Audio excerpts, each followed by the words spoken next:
Dyl Kloepfer. Dylan, welcome to the show, my friend. Hey, thanks, man. Thanks for having me. Very excited. Welcome to Pounding the Meat. Obviously a fan of the podcast. I mean, I have an in with it, so how could I not watch, right?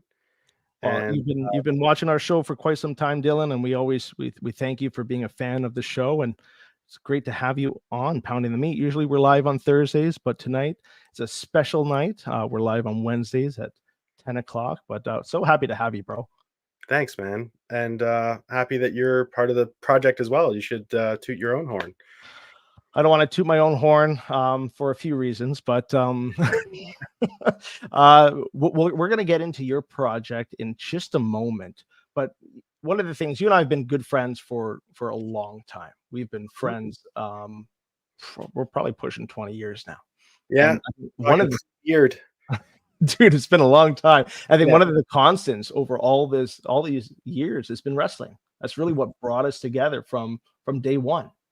And to be able to work in partnership with you on this really cool project and be able to kind of bring the podcast into the mix as well, I think it's going to be a really cool thing for you to explore and get your art out there. You're a very talented comic artist, not just in the world of wrestling, but you draw a whole bunch of things. Maybe you can tell the audience a little bit about how long you've been drawing and what kind of came to be with this great idea for the magazine.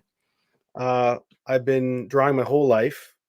Comics was really what got me into it, and then I was also a wrestling fan for my whole life. So they've meshed over the years, and I've always looked for just the right project to really bring them together. I've published or been published in comics about 10 times, a little bit more, with smaller bits. And I've been, all print media, all old school, media like we grew up with, the real comic books.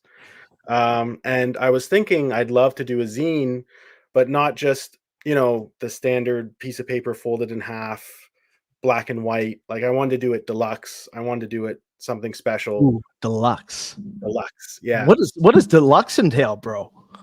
So it's going to be 8.5 by 11, so real magazine size. It's going to have a beautiful cover stock to it. The whole thing's going to be full color.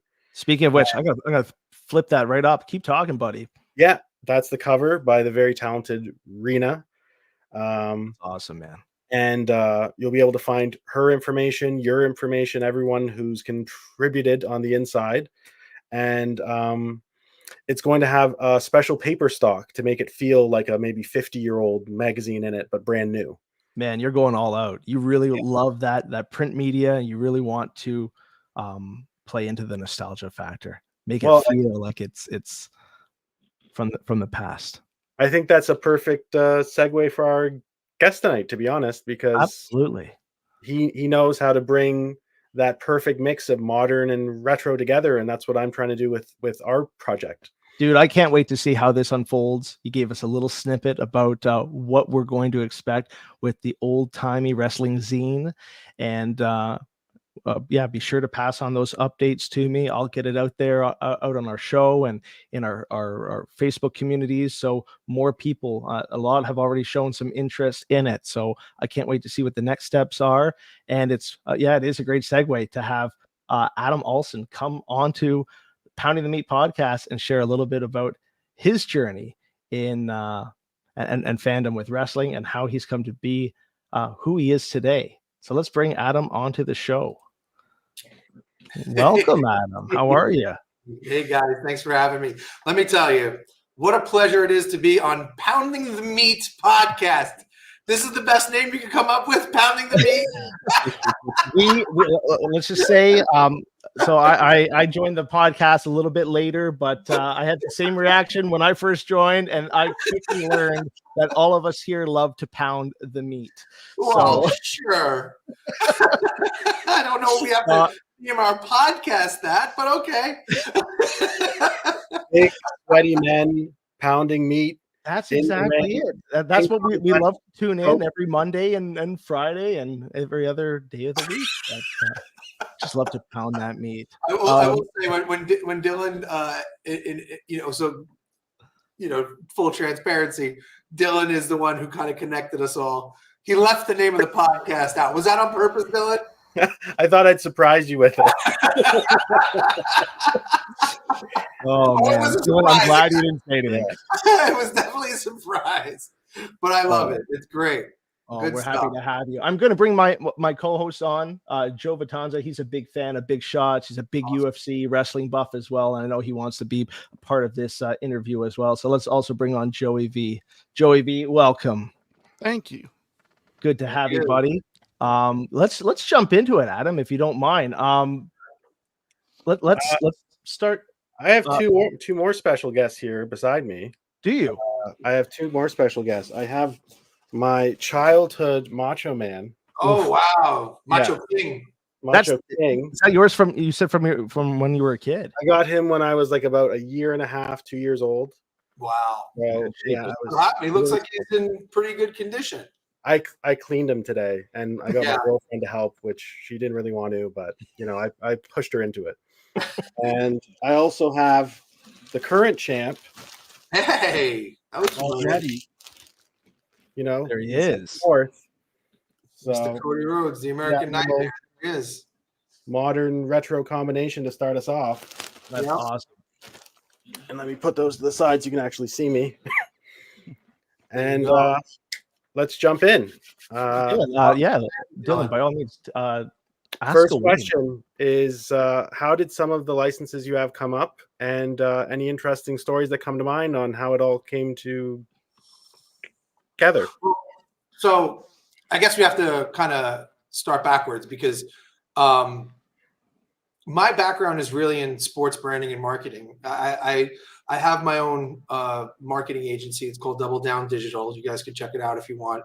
That's doubledown.digital. No .com or anything. It's .digital. And that's my agency. I started that in 2011, I want to say. But prior to that, I've been in, kind of an entrepreneur straight out of the womb, I guess. And I didn't realize it. I mean, quite literally, I would, and a lot of entrepreneurs I speak to have similar stories like this.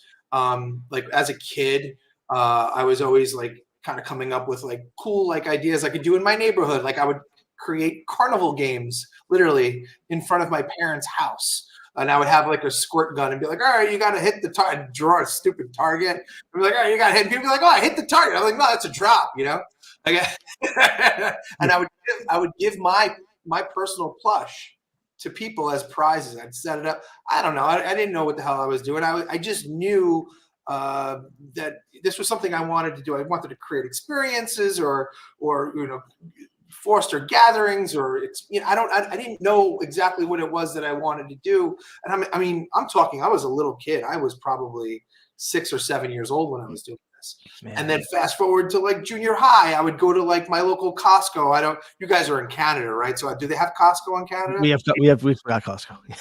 You do? I don't know. I know they have like an equivalent in different areas. Yeah. So anyway, I would go like the local Costco, and I would pick up like a big box of blow pops, stick the box of blow pops in my backpack and bring it to school. And I'd be selling blow pops to kids in school for $0.25 a piece. And I'd come home with like $30 in a day. And when you're like, in junior high, how old, 12 years old, $30, you're rich. You know what I mean? So that's really kind of how I got started with my kind of entrepreneurial journey. And I know there was a lot of kids that did stuff like this. But again, it really wasn't the money that I was doing it for. It was just kind of like more than networking, like, because you'd meet a lot of kids selling blow pops. Like you're almost like a drug dealer. You know what I mean? And when you have candy in school, because not many kids, unless they brought their own, had this kind of candy. I want to address this comment right here. Mike Jones, who's one of the producers of the show, says he sounds like he grew up with with the wrong friends, and he would like to be friends with you now, Adam. Absolutely. Send me a friend request, Mike. So, long story short, but getting back to what Mike just said, I was a procrastinator myself. I wasn't the best student in the world. Dylan, I'm sure you'll appreciate this as a kid. I was a huge fan of comic books, as you could imagine. I was super into Ninja Turtles and Marvel and, fucking Lobo and like all these, like the Max, like all these like really, really cool, like different style of art. Dark Knight comic books, obviously. And I would take these comic books and I would take them home and, Jim Henley's Universe. You guys familiar with Jim Henley's Universe? That was like my ritual. It was like every Saturday, go to Jim Henley's Universe, see what was out. Was it X-Force or Infinity Gauntlet? I'm going back, right? I'm not sure how old you guys are, but this was the comic books that were hot when I was a kid. The Death of Superman, like all these amazing comic books. I grew up in the middle of a comic book boom. It was a revitalization of the comic book.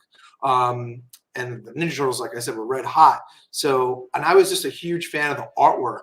And so I would bring these comic books home and I would draw them, like try to replicate a Ninja Turtle or try to replicate whatever it was that it was, catching my attention at that time. Even video games like Earthworm Jim and stuff like that. I would try to draw the covers of Sonic and just kind of copy like these masters that were doing some really incredible work. And unbeknownst to me, I was kind of giving myself a college education in branding and marketing because I paid attention to the colors, I paid attention to the lines and the intention of the artist. And again, it wasn't really a conscious decision. It was just something that really drew me in, and I couldn't deny it. You know what I mean? And I'm sure Dylan, as an artist himself, kind of could identify with that. So naturally, what's that? Oh yeah, for sure. You're bringing up so many of my favorite artists. Even my teacher, because I went to school for comics. He personally knew Sam Keith, who did the Max. Oh my God! And he kind of helped him in his early days because he was a bit older, and it was all because of a Ninja Turtle parody, actually, called like Mutant Hamsters or something. Okay. And the idea of hiring Sam Keith to work on that is it's crazy, but that's the 90s, right? Yeah, that's right. That's what was big. That's right. So, as I kind of continued down my artistic journey, the computer revolution kind of started to happen. I mean, it was already happening in the 80s and stuff, but, the America Online was happening and, like people were starting to get connected to the internet. And I remember I was in school one day and some kid came along with a floppy disk. This is a really funny story. Came along, like I was in gym class. It was the only class I went to basically. And the kid gives me like a 3.5 inch disc. And he's like, you have AOL? Like I don't know if you guys are old enough to remember, but they had the AOL trial discs. Do you guys remember those CDs? Yeah. It would be like 30 free hours or whatever, which was complete nonsense, right? But he goes, put your AOL CD in your computer and put this in there. And he's like, it'll basically hack AOL. And it was a program at the time called Schizo's Fake Account Creator. I guess the statute of limitations have passed, right? So I guess I can talk about this. You're safe, Adam. All the way in Canada, right? So we'll house you if we have to, man. So quite literally, the first time I ever accessed the internet, I basically committed credit card fraud for it. It was the first time because. And again, I'll kind of take you behind the scenes of what this program did. For the people that are listening, if you know what a macro is, you guys know are you familiar with like a computer macro, like what it does? It basically does a bunch of steps for you without you doing it. It's just a bunch of actions that the computer does. So you put this disk in, you started up AOL, and you basically hit sign up, and then you hit run on the macro. And basically what it did, it knew all the fields for AOL. It fill out all the nonsense, like where you lived, like, all your billing information. And at the time, again, I guess like 95, 96 or something like that, they didn't have real-time credit card checking yet. It wasn't a real-time credit card transaction. So they couldn't figure out if the credit card was a real credit card or if you just figured out how to like create a credit card that looked like a real credit card. right? So like, and I again, because I did this for so long, I figured out how to create fake credit cards. All you had to do was like a valid prefix and a valid suffix, which is the first four for the last four. Everything in the middle could be made up. Again, at the time, because there wasn't real-time credit card processing at the time. So on my way, I went into the world of kind of like hacking and getting into all these, like, they used to call them wares rooms. And you could get into these wares rooms on AOL. Wares meant software, and they were hacked programs. So of course, for me, being an art nerd, the first thing I wanted to download was like the first version of Photoshop, right? Because I wanted to take my art and take it to the next level, right? So I was like, oh, I could like figure out how to like, manipulate and do graphic design and stuff like that. So once I downloaded Photoshop by way of like all this, shenanigans that I got myself into. What's that? It's called thuggery. Yeah, right, exactly.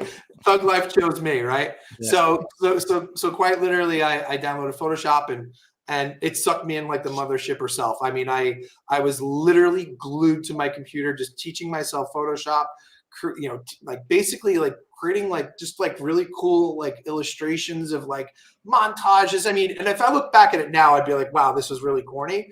But for the time in the 90s, in the late 90s, like it was really cool stuff, right? Because I was able to create art, like stuff that like I would see in magazines. It wasn't just me taking pencil to paper anymore. It was on my screen. It changed kind of how I thought. And then of course the next thing I had to teach myself was how do I make a website so I could publish my art and put it out there.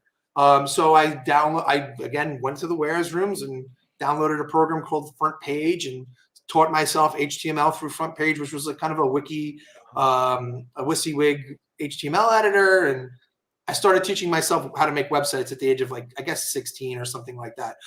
See, like then that was impressive. Now it's not, right? Because these kids have grown up with iPads in their hands and they're making Roblox like maps and games and at the age of like 6, which is totally mind blowing to me now. But back then it was kind of a big deal for a 16-year-old or even a 15-year-old, however old I was, to teach himself all this stuff, because you got to remember back then, broadband wasn't out. There wasn't even like classes for this stuff yet. Like if you wanted to go learn this stuff, you had to like find somebody that knew it and have them teach you. YouTube wasn't around yet. You couldn't just YouTube it, right? So you had to really spend serious time in front of your computer to really learn all this stuff. And I did, and I loved it. It was like, oh my God, like it was, like I said, it was a revolution to me. I was like, oh my God, I could take my art, my ideas and put them online. What? People could see it? Granted, it was probably like 4 people, right? But it didn't matter, right? It didn't matter. So again, I went back to school and I said, hey guys, I know how to make websites now. I'm going to make a website for all of us, right? So I started making profile. I basically created a really shitty version of Facebook, right? Because no one could like upload or like edit their own profile.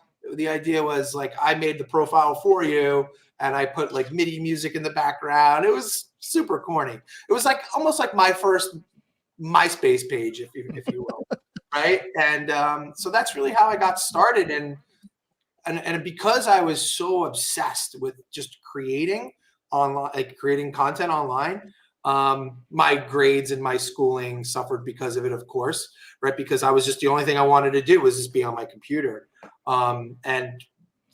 But you know what? Like, that's what I enjoyed. I was just not, it's not that I wasn't a smart kid. I was just a disinterested student, right? Because what ended up happening, I would go to high school and I would like be like, all right, I went to my first, second, and third periods of school. And then I'd go to, 3 periods of lunch that I really wasn't supposed to go to, right? Hang out with all my friends and be like, all right, it's time to go home, eat some food, because both my parents worked. And I would go and get back on my computer and, either play video games or again, continue to teach myself what it was that I wanted to really learn, more website stuff, more graphic design stuff. And I kept pushing and pushing and pushing. to the point where my parents got a phone call one day and they said, hey, just FYI, none of your son's teachers knows who the hell your son is or what he even looks like, because I wasn't going to school. I was checking in. I was like leaving in the morning. You knew what you were doing. Yeah. Going to school and then coming back, because again, both my parents worked. They didn't. By the time they got home, they were like, "How was school?" Like, great, right? Right. So, essentially, that the jig was up, and I got kicked out of school. They were like, you got to figure out what it is that you're going to do, and they were like, we'll leave you back. And I was like, I don't want to get left back kind of situation. And I said, how about I go get my GED, which is your good enough diploma for people who don't know what the GED is, right? So I went and I did that. I took the test. I didn't even study for that. I just took it, and I got lucky. I passed. But then after that, my parents were like, you're going to go to college now, right? I'm like, guys, it didn't work out the first time. Like, at a time, Ma. I didn't even go to high school. So like, why do you think I'm going to go to college? And then on top of that, the stuff that I would want to have gone to college for, they weren't really teaching, right? Like the graphic design stuff, the programming stuff, they just weren't teaching it, not yet anyway. So, and I said, even if I did, I was like, I would know more than the professor, because they didn't. It just was it was a different world in 1997, very different. So I told my dad, I have an idea. What if we created an online business directory for local businesses? Again, in 1997. You got to remember, Google wasn't around yet. City Search wasn't around yet. Yahoo wasn't around yet. None of these things were around yet. So my father was like, you came up with this idea? I said, yeah. Basically, to him, my father's thinking, you want to take the phone book and put it online. And I said, yeah.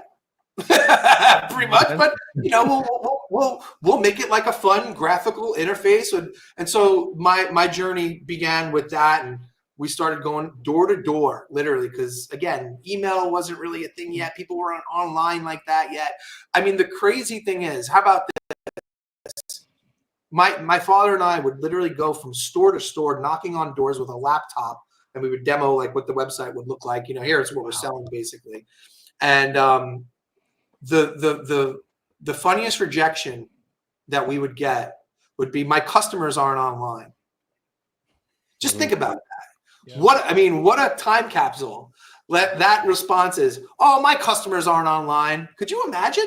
That was a real thing that people would say to us in 1997. And they were right. They weren't online yet, because broadband wasn't a thing. People were still getting familiar with people were still dialing up, and not, like I said, until broadband really caught on, which was 2000, right? Yeah, people really started getting, something around there.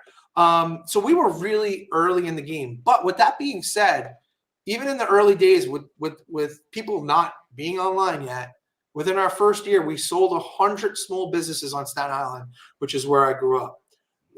Granted, they were very, very small websites. They were like landing pages, right? That we would create, and we sold them for $300, $400 a piece. And I had a nice little business at the age of 17 years old. And again, that's really how I got started. That's really how I got started with the entrepreneurial bug, because all my friends were going off to college, and I was already starting my career, unbeknownst to me. You know what I mean? Because again, I was lucky enough to have a father that, and I know a lot of people aren't in this boat. A lot of people have, unfortunately, parents that, don't foster this kind of, encouragement. And it's sad. And that kind of that'll bring me back full circle to why I created Big League Pillows. But more importantly, I was lucky enough to have a father that was like, I will take my days off, Saturdays and Sundays, and we'll go store to store to store. And not only did he show me that, hey, your idea could make money, but he also taught me one of the most important things I think anybody could learn as an entrepreneur, and that's how to sell. Right? If you don't know how to sell, you're dead in the water as an entrepreneur. You better be, and more importantly, he also taught me to be passionate about whatever it is that you're doing, right? Because your passion is contagious, right? And people, maybe they don't necessarily get what you're selling, but they'll feel the passion before they'll understand exactly what it is you're selling. People, excitement and passion, it's contagious, right? And people want to be part of what you're excited about. So that's kind of that was, two huge major takeaways. And again, as a 16-year-old, 17-year-old kid, I was so shy. I didn't want to talk to anybody, right? And I'm sure you got a lot of us can relate to that. But yeah, it was a hell of an introductory entrepreneurship 101 at the age of 16, 17 years old. That's an incredible story, Adam. That is really cool. Formal education isn't for everybody, and I see this every single day in my line of work. And the two things that really stood out to me in that story from your upbringing is, one, you had supportive parents that really motivated you and helped guided you and always believed in you. And the second thing is, you found your passion and you ran with it, man. Yeah. That's the thing that so many kids today, I think in many respects, they might not have that parent or that caring adult in their life that can really stand behind them and to push them. And I think just with how the world has unfolded over the last 4 years too, it's very crazy times that we all lived through together, and we're still coming out of it. And I see kids still feeling the effects of the pandemic. So to find something that they're passionate about, even when they're not able to sit in a classroom for so many hours a day, you found education outside of the classroom. And I think that in many ways is so much more important than just getting your diploma in so many ways. 1,000%. Yeah, it reminded me a lot actually of I was pretty young when I got into comics, and I was shy as well. And then I learned very quickly, because I'd go to Fan Expo, which is kind of like our San Diego Comic-Con here. Yeah. That you got to hustle one book at a time for 4 days straight, and you get there early and you leave late, and you got to make connections in between, and you're staying up late because you're going out to dinner with all the guys and all your heroes sometimes if you're really fortunate. And this book, Matt doesn't know it yet, but he's going to be beside me, and we're going to be hustling the magazine one copy at a time. Look at how excited he looks. I can't wait. That's the way it goes, though. One book at a time. One, in my case, one plush at a time. Look, when I first started all this stuff, I had no idea if people would be receptive to it. And once again, like even with, when I was first started doing these websites, like I was petrified. I was petrified to go into the first business that we went into. I'll never forget. I remember it was like a Saturday or something, and he's like, "We're going to go into this store," and it was a pool supply store in the middle. It was the summer, and I was like, "Oh, pool supply store! Like, I don't want to go in there." Like, I'm thinking to myself, like, this guy's not going to want to buy a website from us, And that's a huge lesson right there. Never defeat yourself. Never, like you gotta give yourself a shot on goal. In other words, take the shot, right? Don't not swing or don't shoot because you think you're gonna miss. You gotta swing. Maybe you'll make contact, maybe you won't, right? But at least you swung. And I was defeating myself before we even walked through the doors of that pool supply store. Because I thought to myself, there's no way this guy's going to buy from there was nobody in the store. There was dust on the shelves. Like, how pool supply stores are. There's that guy, an old crusty guy in the back that, doesn't want to be bothered. He's busy playing solitaire or whatever he's doing. Right. And that's kind of what happened. And wouldn't you believe, like my father said, it doesn't matter if he buys from us or not. We're going to hone our pitch. And, and I said, okay, I followed my dad's lead. And wouldn't you believe that first business we went into, that guy, he bought from us. He bought a website from us. When I defeated myself before we won, and that was another huge lesson that I learned. And that experience right there, I think that pool supply store, Grecian Pools, shout out Grecian Pools on Staten Island. That business owner might have seen me and said, you know what, maybe he didn't buy because he thought it would bring him all this business, but maybe he saw a young kid starting a business and wanted to support him. And you know what? I'm forever grateful. I don't even know who the guy is, but because I probably last time I saw him, I was probably 17 years old. But that was a huge life-changing moment for me. I wanted to ask you, did you always have like this ambitious entrepreneurship like mindset that this is what I'm going to do? Again, like it's funny how you like position that question, but to me, I don't look at it that way. Okay. You know what I mean? Like, I guess if that's what your perception of me is, then probably, you know what I mean? I know this is a wrestling podcast, so I'm going to bring it full circle. Yeah. So,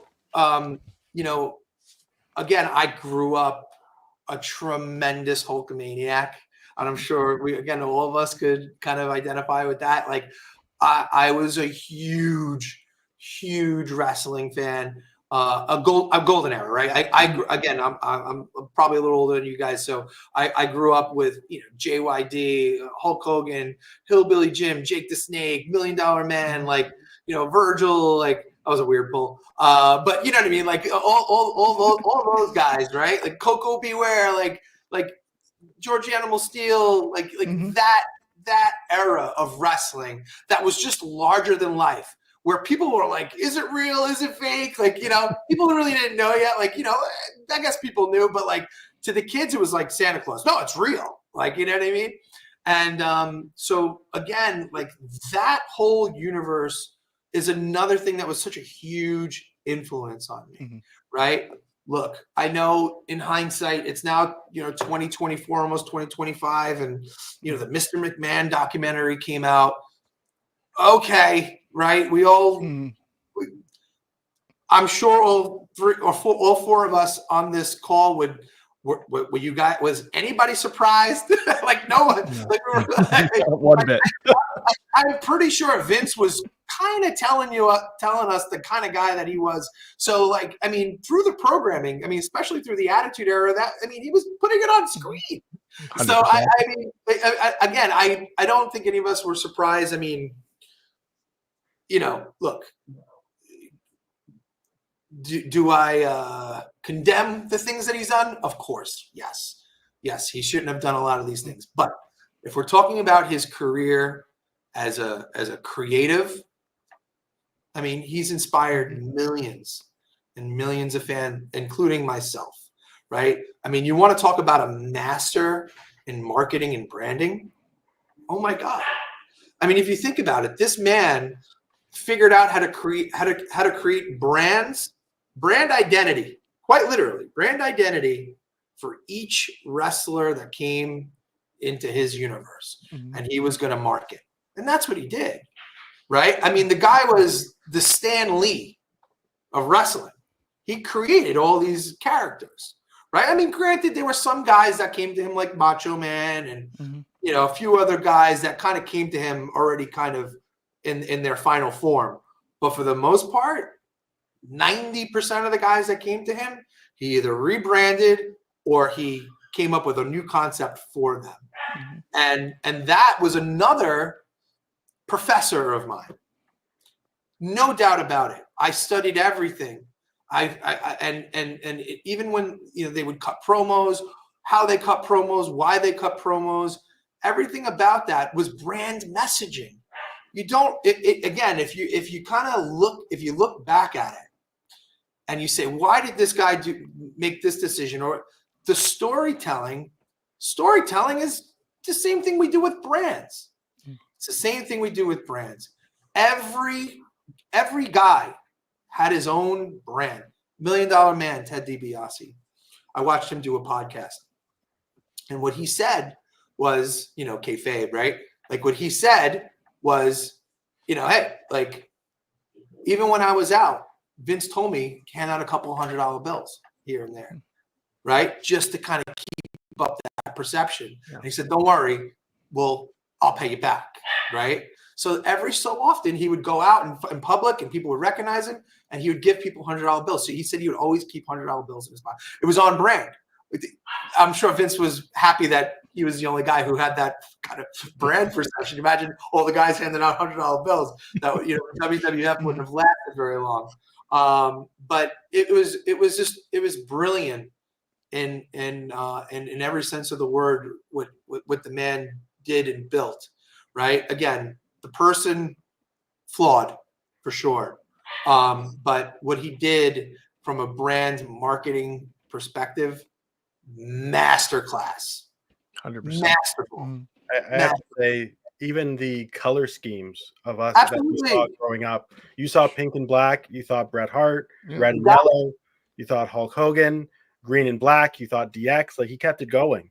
That's right. Oh no, this is exactly marketing 101. Yeah. Every guy had his own color palette. Granted, they would change, costumes from time to time, but they had their primary colors, is what we call it. Yeah. Right? They had their primary colors. They had their brand tone. They had logos. It was awesome. Yeah. It was awesome. We don't realize it as kids, but we watched a master of branding and marketing. And in that sense, the creative sense, Vince McMahon was one of my idols. You know what I mean? I hold him in the same regard creatively, not as a person, creatively. Say this, I want to cancel you. I hold him in the same regard as a Stan Lee, a Walt Disney, in the creative sense. Again, the man aside, but from his drive, his creativity. I mean, what he did was one in a million.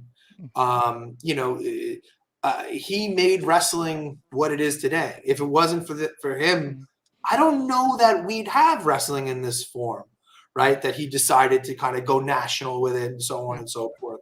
I mean, it was very, very impressive what he did.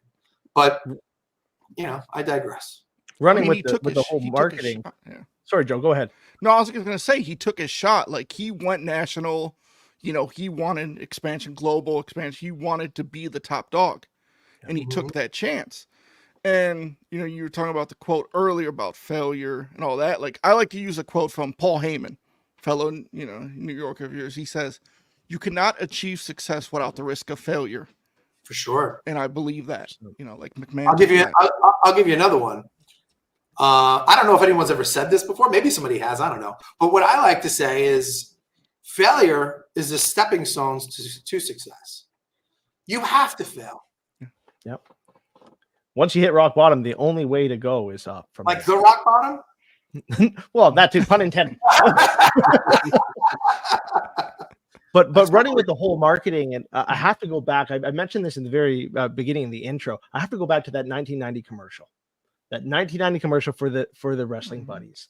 Because when I think back to marketing and branding and to when I was kind of first exposed to that side of professional wrestling, I go back to this. Will you please see what those boys are up to? Introducing WWF Wrestling Buddies. Wrestling Buddies from Tonka. Funk 'em, bop 'em. Wrestling Buddies are looking for action.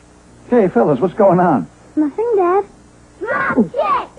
Who do you think you are? Dad, Hulk Hogan! Wrestling Buddies want to be your buddy. Henry, what's going on up there? Nothing, dear. WWF Wrestling Buddies, new from Tonka. Each sold separately.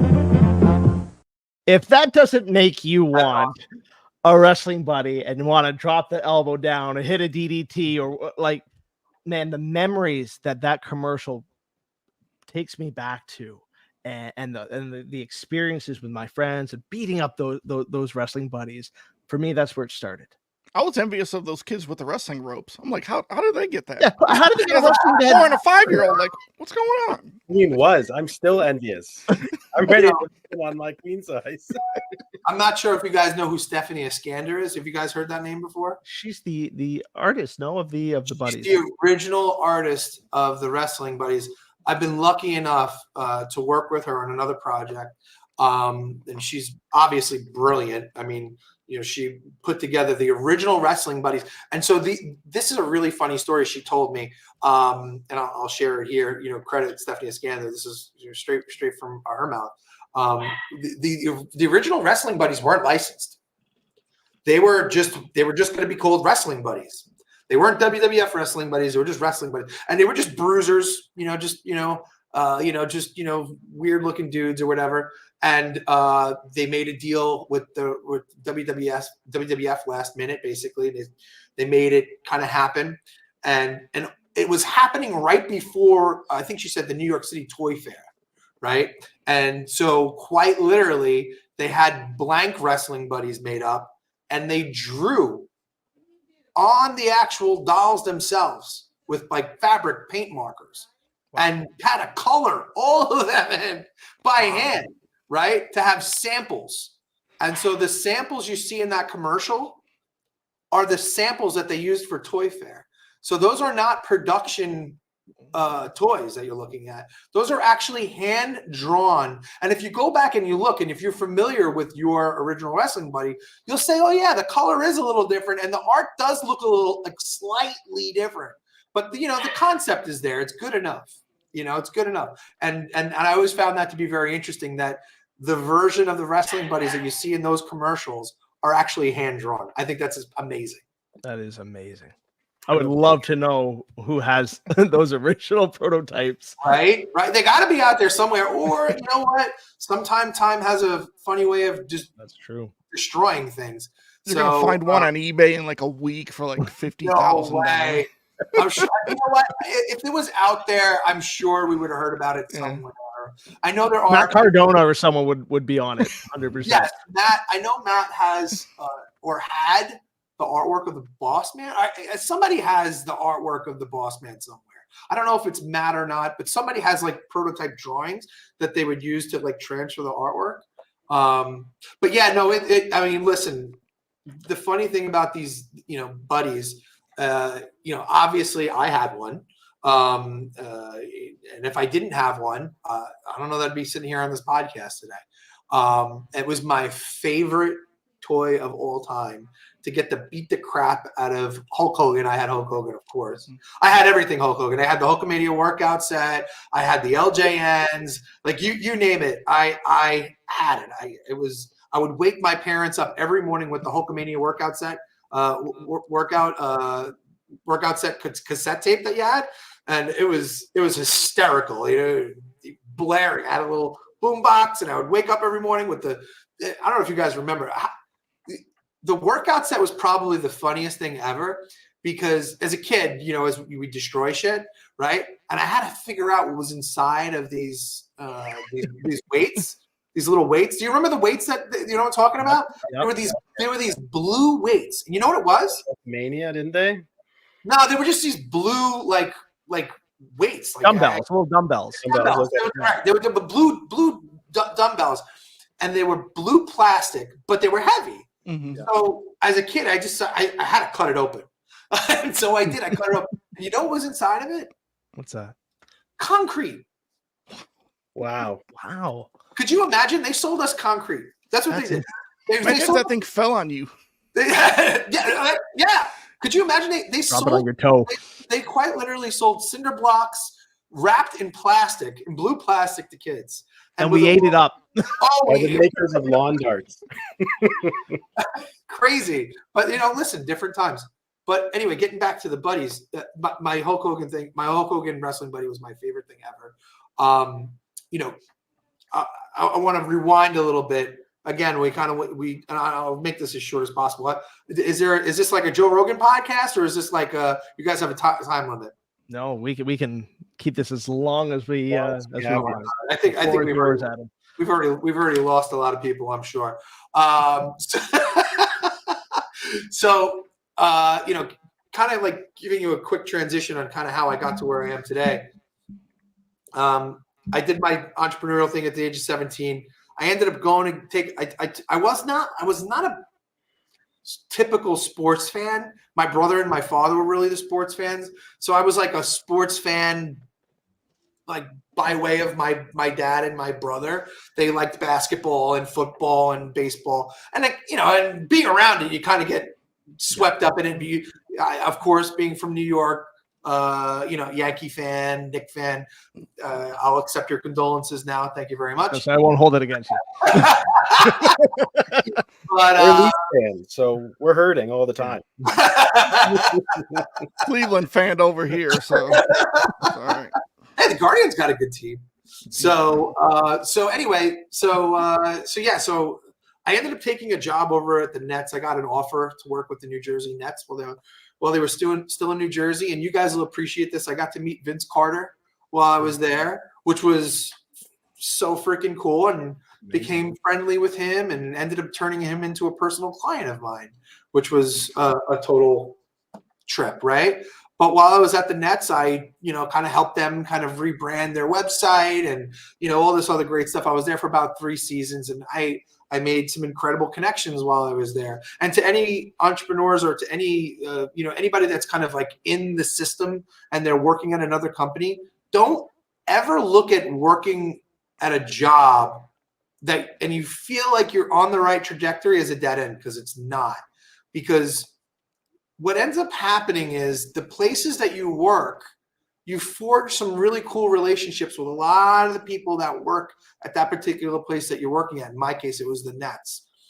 And I didn't realize this, but again, the spider webbing of my network continued to grow, because I was working in sports, and all these people that I worked with in sports went on to do some really, really incredible things. And I had friends that were VP of this and, high ups, right? Like their journeys continued, my journey continued. And so if I needed a favor, or if hey, let's collab on something, I could reach out to my old pal, and they're familiar with my work because, I worked with them and they knew what I was capable of, and so on and so forth. So I was already in good graces, and I already had a foot in the door with whoever it is that I was reaching out to. So that's kind of what happened with my Nets experience. Working, I was a young kid, and I got to meet some really incredible people, and those people went on to do some really incredible things. And I'm friends with all those people to this day. I still chat with a lot of them, which was an incredible thing. But not only that, I ended up creating another opportunity for myself while I was there, because now I was on a larger stage. People could see my work. Everything that gets posted on the website is a result was me. I was a one-man show, really. I mean, I had another friend of mine that I was working with at that time too. His name is Adam Padilla. Shout out to Adam, another creative brethren who is another absolute genius. And we got to do some really, really incredible things together while I was there. And he went on to work at another agency, and he was like, "You got to come work with me at this particular agency." So off I went to work with this other agency. And from working with the Nets, I got a chance to go work with Muhammad Ali, Tom Brady, Reggie Bush, the Jonas Brothers. And so we were, again, this is early days of digital marketing. Like, social media really wasn't hitting just yet. Like, Facebook was out and stuff like that, but it was early Facebook. Yeah, it's not what it is today. Yeah, Instagram wasn't out yet. I think MySpace was definitely around, but it wasn't exactly what it is now. So we were creating some really incredible brands. At the time, I had a chance to work on Muhammad Ali's website, ali.com, which was incredible, and I had a chance to win a Webby for that, and I won a Webby. I'm not sure if you guys know what a Webby is. A Webby is like the Oscar of the internet, which was really cool for thank you. It was a best celebrity website, which was amazing. I mean, I think we were up against like Jim Carrey and a couple of other really cool celebrities at the time. And I got to work with Matt Damon, and we did work with Brad Pitt. We did some incredible. I mean, this agency was pulling some serious clients, and it was a small agency. It was a boutique agency. I would say at peak, maybe we had like 12 employees. And in the creative department, there was probably 3 to 4 people. It was very small agency. From there, some things went down. I really wasn't kind of on, my buddy left, and the culture was changing.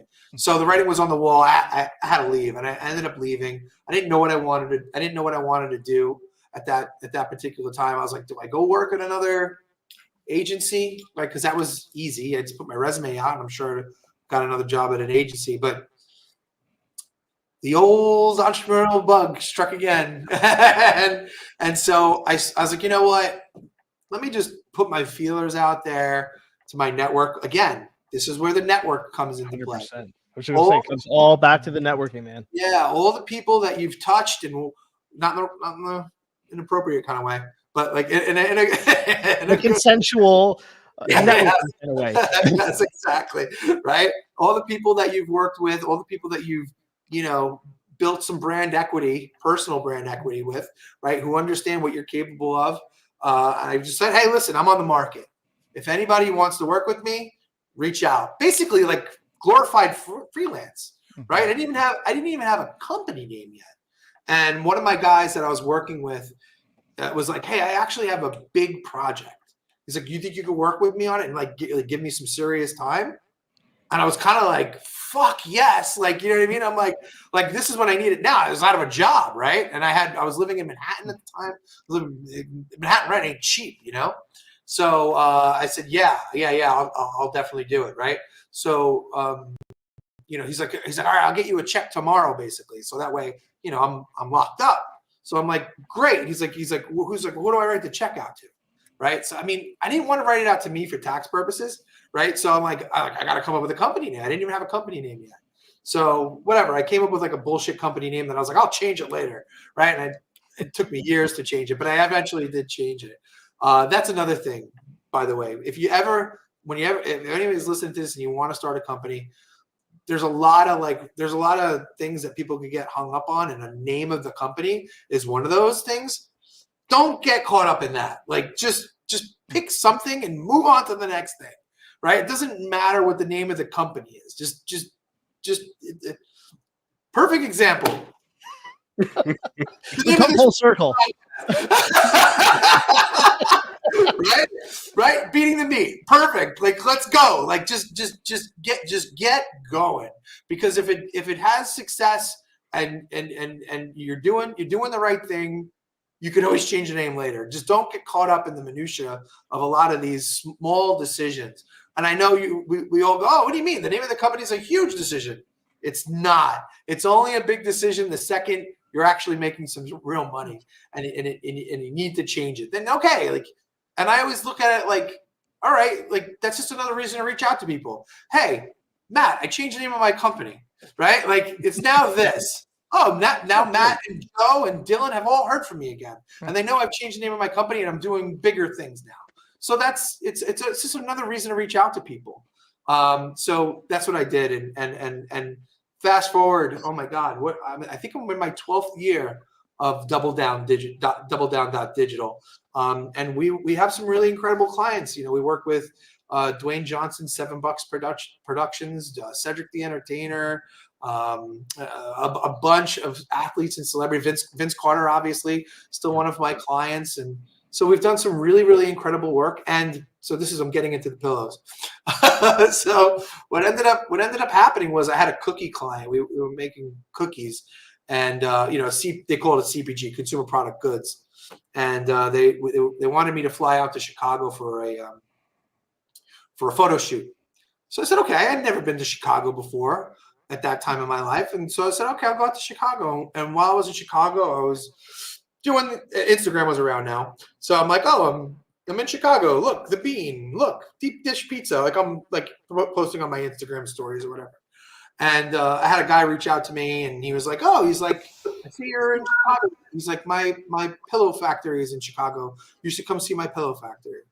And so I said, I appreciate entrepreneurs and obviously, that's why, Dylan and I connected. He's an entrepreneur himself and, wanted, to chat about, kind of like what we're chatting about now. Huh?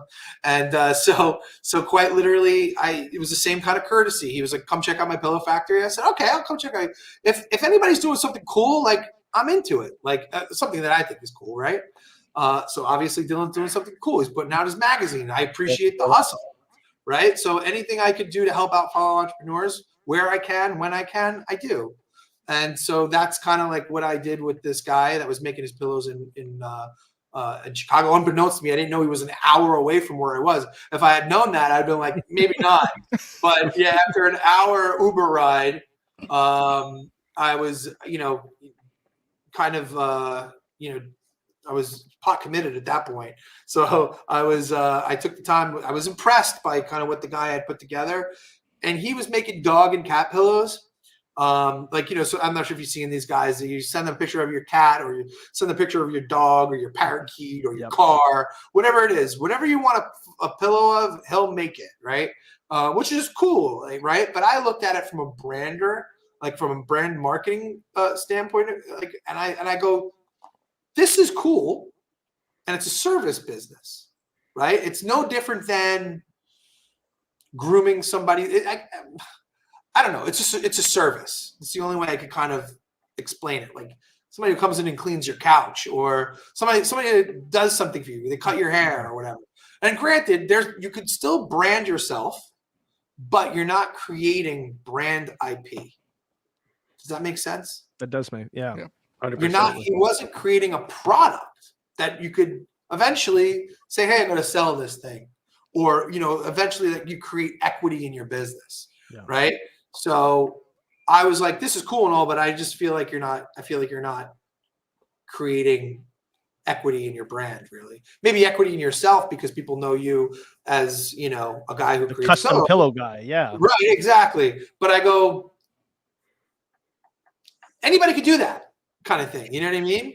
So, so I said, he said to me, you should create a pillow product, or come up with a pillow idea. So what the fuck do I know about pillows? I said, you know what? I said, you know what I know about pillows? I said, when I was a kid, I had a WWF wrestling buddy, and it was my favorite thing ever. That was my thing. And so I drew heavy inspiration from that. And one day, and I again, as an entrepreneur, once you plant the seed in an entrepreneur's brain, if they like that idea, it'll germinate and haunt them until they actually come up with something that they think will work, and they'll move on. And so that's kind of what happened with me with this, because he was like, come up with a pillow idea. And it just kind of echoed in my head for weeks. Right. And you know what I mean? 1990. Yeah, quite literally. But again, I knew I couldn't do that because I didn't have a license. Right. So I had to back into something that I felt like I could do. Right. So I came up, it was like 2 or 3 weeks later. I can't remember. And I went to a poker room. I like to play poker. You guys like to play poker at all? I'm more Texas of a Hold'em guy. Blackjack? Yeah. Okay. I used to play poker and then spend all my winnings on comics and toys. That was my entrepreneurship plan when I was in high school. That's great. Listen, once again, if you're an entrepreneur, I highly recommend playing poker, because poker is essentially, in my eyes, the way I view it, it's a great analogy for a boardroom table, right? That's the way I look at it. You're living and dying by the decisions that you make at that table, whether you're going to make money or lose money. Is it a good deal or is it a bad deal, right? Do I keep betting or do I fold? Do I walk away from this deal or do I put more money into it? There's a lot of parallels to poker and entrepreneurship. And so I really enjoy, believe it or not, that's how I decompress. And it's so funny because I was just listening to Elon Musk on Joe Rogan. He just reappeared. It was his second appearance. I think it was his third or second appearance. I think it was his second. Third. Yeah. Was his third? Okay. Yes. Okay. I love that guy.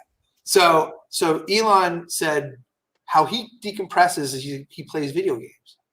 And I completely get it. What he was saying is that, because, the weight of the world is on that guy's shoulders with all the shit that he's doing.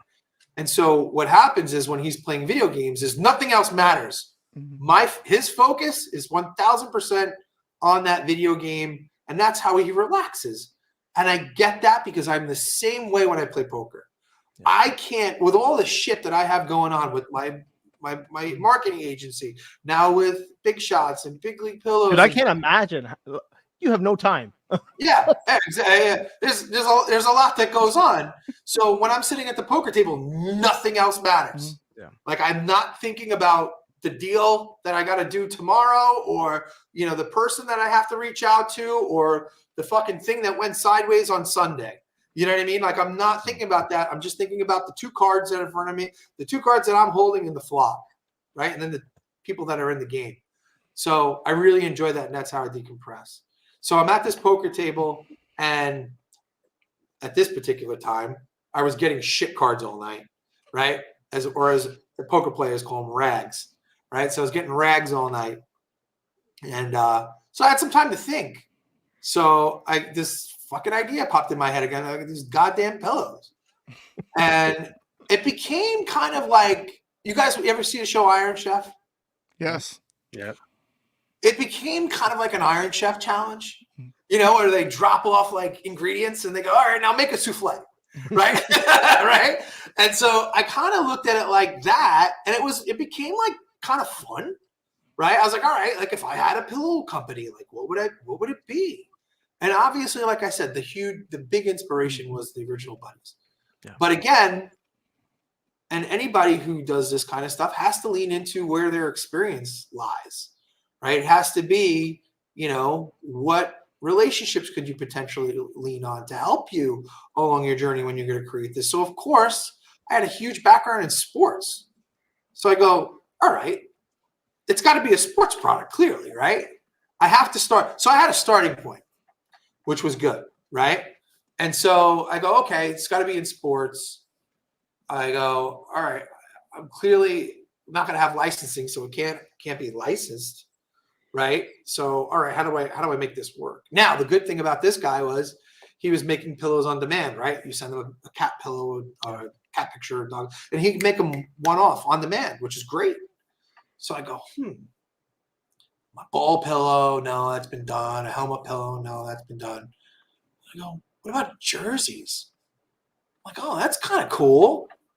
That's kind of cool. And then I go, and then what if I let people build it? What if I put templates up? You can pick colors, you can pick a style, you can put whatever name, like whatever town you live in on the front, or family name on the back, pick the number. And then I was like, my wrestling buddy came in a really cool box. I was like, it should come in a box. The box could be like a locker. Oh, that's cool. And then I kind of tapped in, and I was like, well, one more, like it needs one more thing. I don't know what it is yet. And I leaned into the idea again. I don't know if you guys remember Cabbage Patch dolls. Yeah. But they came with a draft letter. I'm sorry, they came with a birth certificate. Yeah, right? Which really created a really nice experience for the girl. They felt like, I'm adopting this baby. This child, yeah. I'm responsible for this child now. Right. So it was a big deal. And it really created a really unique experience for the 80s. So I said, you know what? Instead of a birth certificate, what if we have a draft letter that inspires these kids to dream big? And so I was like, oh my God. And I was like, oh, we'll call it Big League Pillows. Like literally, it was lightning in a bottle. Like everything, like sitting at that. I was going to ask you, Adam, like how long did that kind of, just like instantaneous? I think I literally came up with the entire idea in probably 5 minutes. That's insane, bro. Wow. Yeah. It's crazy too. Cause like, again, I don't know if you could tell, like you see like all the guitars and stuff in the back. I'm a frustrated musician as well. Like and this is another story for another time, but like I have a really good friend. Well, high school bands, right? We all probably went down that path at one point, probably horrible. But whatever, it was fun. It didn't matter, right? It was garage band music, right? So I'm the guy that was in the band with the guy that went on to win Grammys. No joke. Yeah. No joke. And if I told you the body of work, everyone on this call will know the artists. Like went on to do incredible things. Again, another story for another time. Maybe on the next pod. We'll have you I'm already in. But anyway, where was I going with this? I forgot. The idea with Big League Pillows. Yes. Okay. So you were asking me like how long it took. Oh yeah, I know where I was going with this. I listened to a lot of interviews with a lot of my favorite artists.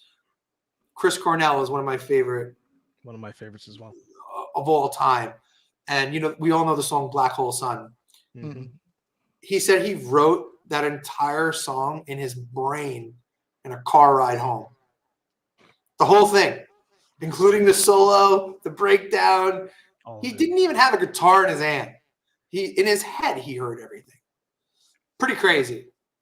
Pretty crazy. So, look, I'm not saying I'm Chris Cornell or even close to his genius, but in this particular case, I just really drew from a lot of inspiration and a lot of things that were kind of already out there.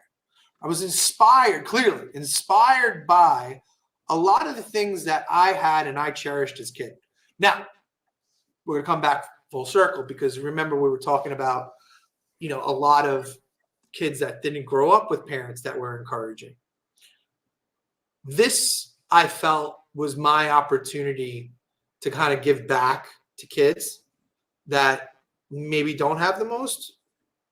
Well, and that's not necessarily true, right? Because if they're buying the product, maybe they are encouraging. But at the same time, you don't know. Maybe an aunt or uncle bought it for them, or they got it as a birthday gift, right? So I just, and again, I'm not going to read the draft letter on the pod, but the letter starts with, "Congratulations, you've been drafted to dream big," and it goes on to this an acceptance letter, right? Yeah, quite literally. But it's inspiring them to swing for the fences because they are special and because they are unique, and so on and so forth. And we want you on our team, right? Like it really. I've gotten so many incredible emails from parents saying thank you for creating this product. It brought them to tears that they read it to their kid. Could you imagine parents reading it because it is an emotional letter. It really is. I've had NFL rookies reach out to me and tell me that they cried because we gift product to like athletes in the NFL, and that they read the letter and he cried when he read it and he signed it and he put it on his refrigerator and he wrote me on Instagram and he said, "I just want to let you know what you put together is incredible, and just because I've made it to the big leagues doesn't mean I stopped dreaming big." And that's profound. Whoa. Like whether you are a professional athlete that we all kind of look up to, or you're that kid kind of like yourself who was struggling in school and not quite fitting in that box, right? And is trying to figure out who he is as he goes. Getting a letter like that, right? Regardless, but that's there's all you need. There's so much to this particular product that I love. I love in the digital age. Now, granted, the way the product is assembled and ordered is digital. Yes, I get that. But the end result is completely analog, right? It's a complete and total throwback product to what we probably had in the 80s and early 90s. You get a letter like that when you're a kid and it blows your mind. You really think that letter's to you. Yeah. You know what I mean? And especially that I put 2 lines, and I thought it was very important for me to have 2 lines. Obviously, a contract is 1 line, right? But I put 2. You know why I put 2? I don't. No. Because I wanted because the kid, first of all, the kid ain't going to be able to read it, right? Maybe they will. Some of them will, right? Depends on their age. Yeah. But more importantly, I wanted to almost read like a bedtime story, and I wanted it to be an experience that the kid shares with a parent, aunt, uncle, guardian, grandmother, grandfather, and then that way the grandparent or the father or the mother signs it as a witness, right? Oh, that's awesome.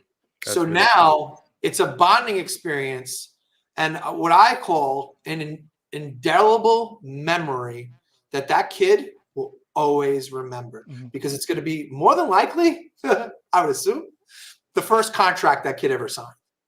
Yeah, and that's awesome.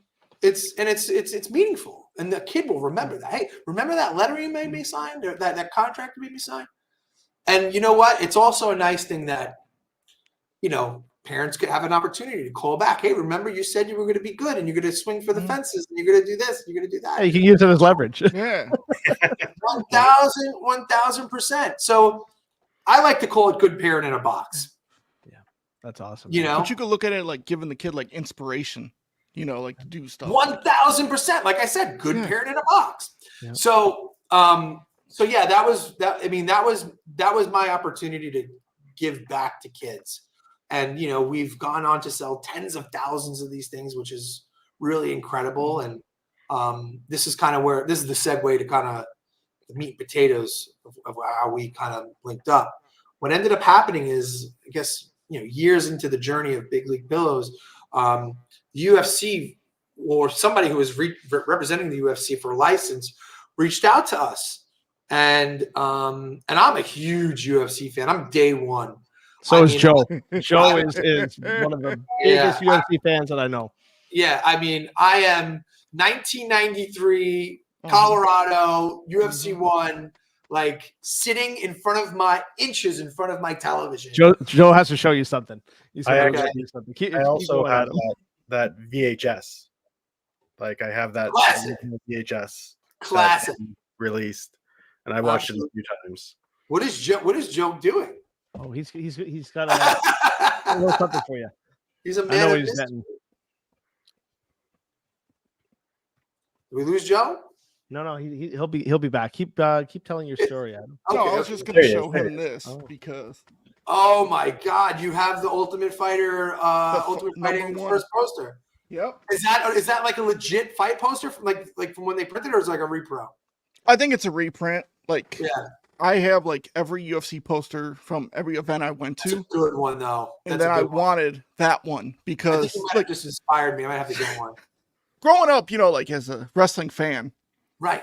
And then seeing like, you know, I grew up with boxing too, but I remember the first UFC event, 1993, like you said. Yeah. It's funny because I have the first 12 on VHS still that I recorded with free pay-per-view. Right. And like ever since then, like when I first saw it, I was like hooked on it. Of course. And for me, like I don't miss a UFC event. Like my kid was born the day John Jones fought Rampage Jackson. I left the hospital to go watch that fight. And then I came back. I'm like, I'm sure your wife forgives you. You owe that kid a big league pillow. Right. Listen, we could redeem you. We could totally redeem it. You just let me know where to send it. I don't know, man. I'm looking at these big shots, man. The UFC, I'm like, oh man, this is like so. Well, Joe, you had your chance. You totally blew it. Good job. No, I want big league. So where was I? UFC 1, right? So we were talking about UFC 1. So quite literally, I'm a day one fan, and when they reached out to us, I was like, "Oh my God, are you kidding me? We have a chance to work with UFC. We have to figure this out." So, but they were reaching out to us for Big League Pillows, but I'm like, and Joe, you know, they wear jerseys to the ring. They call them the walkout jersey. Yeah. But you and I both know who cares about the walkout jersey. Nope. No one. I mean, unless you're like a diehard fan, then you're going to buy the walkout jersey. But people don't wear the walkout UFC jerseys like they wear a NBA jersey or MLB, right? You know what I mean? Like it's just not synonymous. It just has their name on the back. It's just like a plain jersey, black or white. It's not meaningful to the sport in that particular way. So when we were having this initial call with them, I said, "Listen. When I was a kid, I had a WWF wrestling buddy. It was my favorite thing. I said, why don't you let us create a prototype of Conor McGregor and let us know what you think? Because I said, the jersey is not going to work for you guys. It's just not. It's not going to work. I said, we have to leverage the fighters themselves. I said, that could potentially work. And I said, wow. What a full circle opportunity for me, because again, the original inspiration, now I have this opportunity to do it with a brand that I really love. Now, here's where it gets interesting. We create this prototype. I should rewind. Nolan Harris, You guys familiar? No, I always screw up his name. Linoleum. Linoleum. Linoleum, maybe? No, Nolanium. That's it. That's how you say it. I always screw it up. I go, you got to change your Instagram. I can't pronounce it. But his real name is Nolan Harris. And what a genius this fellow is. I mean, wow. I came across his artwork one day. We're going years back now. He said it one day. I was like, wow, have I known you that long? And he's like, yeah, dude. I was like, shit, it's crazy. Time flies. But and whenever I come across an artist, and I'm sure, Dylan, you'll appreciate this. Whenever I come across an artist on Instagram, if I really appreciate their artwork, I'll give them a follow. I'll like a couple of their pieces that I particularly like. But not only that, I also slide in and say, great fucking work, right? Because I appreciate that hustle. And I knew if I was an artist, I would want somebody to acknowledge, not only just follow me, but say, hey, dude, great fucking work. Keep it up kind of thing. And it privately, not on a 100%. What's that? 100%. I love getting those messages from people, and it always means the most. Yeah. It's totally meaningful. And it, like you said about working, it really works well when you're working on a new project and you need to find someone, because sometimes it starts that dialogue. 1,000%. That's how I found a few of the artists who are working on the zine. Love it. So that's exactly what I did. Because again, we didn't even talk about 500 level, but I'm also involved in another company, an apparel company, officially licensed. And again, we didn't have a WWE license at this particular time for 500 level. We do now. But I think the first piece I saw that Nolan was doing was a Goldberg piece, and I reached out to the guy and I was like, "Hey, dude," I was like, "This is unbelievable! Great work." And he wrote me back. He's like, "Hey, it's not my work." I'm like, "Motherfucker, you got to be kidding!" It was somebody that reposted Nolan's work, and I was like, "Well, who did this?" And he's like, and then he sent me to his profile. I was like, "Oh shit!" And I got to reach out to this guy. So I reached out to, and then thank God Nolan did respond and was like, "Oh, thanks, man." And it was. I think Nolan was just getting started. I think he was like, I don't know how many followers he has now, but definitely way less than what he had. I think he's up to 100,000, but at that time, I think I want to say he had maybe 10,000 or 8,000, something like that. So, it was way before, I think he was just getting started with doing the wrestling stuff at that time, or maybe he was probably a year, and I don't remember the time. He's better with that stuff than I am. But anyway, I reached out and I was like, I don't know. I told him, I said, I don't know what we're going to work on together, but we're going to work together one day. That's basically what I said to him. And again, I didn't know that this was going to be a thing. I had no idea. But one day we ended up getting the WWE license for my apparel company. And we had, at that time, WWE had Macho Man. And Macho Man is one of my favorites, right? So I said, we got to do a Macho Man design, right? We got to do one. So this was the first time Nolan and I worked together. And I actually have it. I still have it as my screen. It's your lock screen. It's hard to see, but it's a really, really great illustration that we put Forever Savage on it. And I gave Nolan every little bit of art direction I could possibly give him. I think to the pinky, to the I want his shoulders peaked up, all the body language, right? That I want. And Nolan just was and he said something that I thought was just really nice. He said, "I never worked with anybody that really gave me such great direction before." And I was just like, "Oh, wow." I was like, "What do you mean? No one's giving you direction like that?" He's like, "No, not really." I'm like, "Really?" Right? So I just couldn't believe that. And then I clearly had chemistry with Nolan, given our final result. I was just blown away. You guys knew it. You felt it kind of instantaneously. Yeah, it was like the mega powers. Yeah, mega powers. Yeah. So, so it was really cool to work with somebody so talented, and somebody who not only is talented, but just is ingrained in the culture himself, right?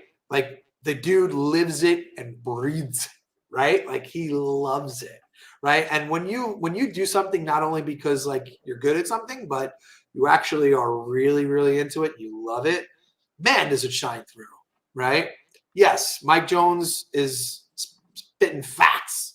His artwork is absolutely outrageous.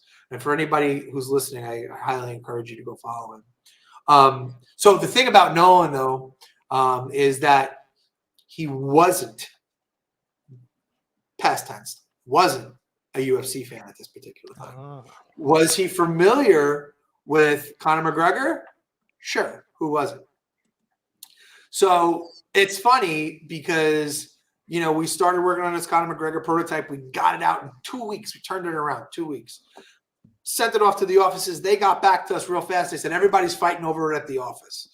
They loved it. They absolutely loved it. So now, fast forward 8 months later, we have a deal in place. We have a product that's live.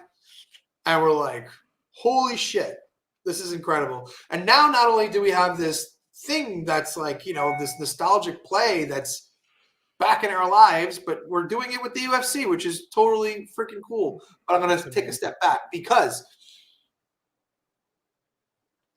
if I had my druthers, as I like to say, I said to one of my business partners, I said,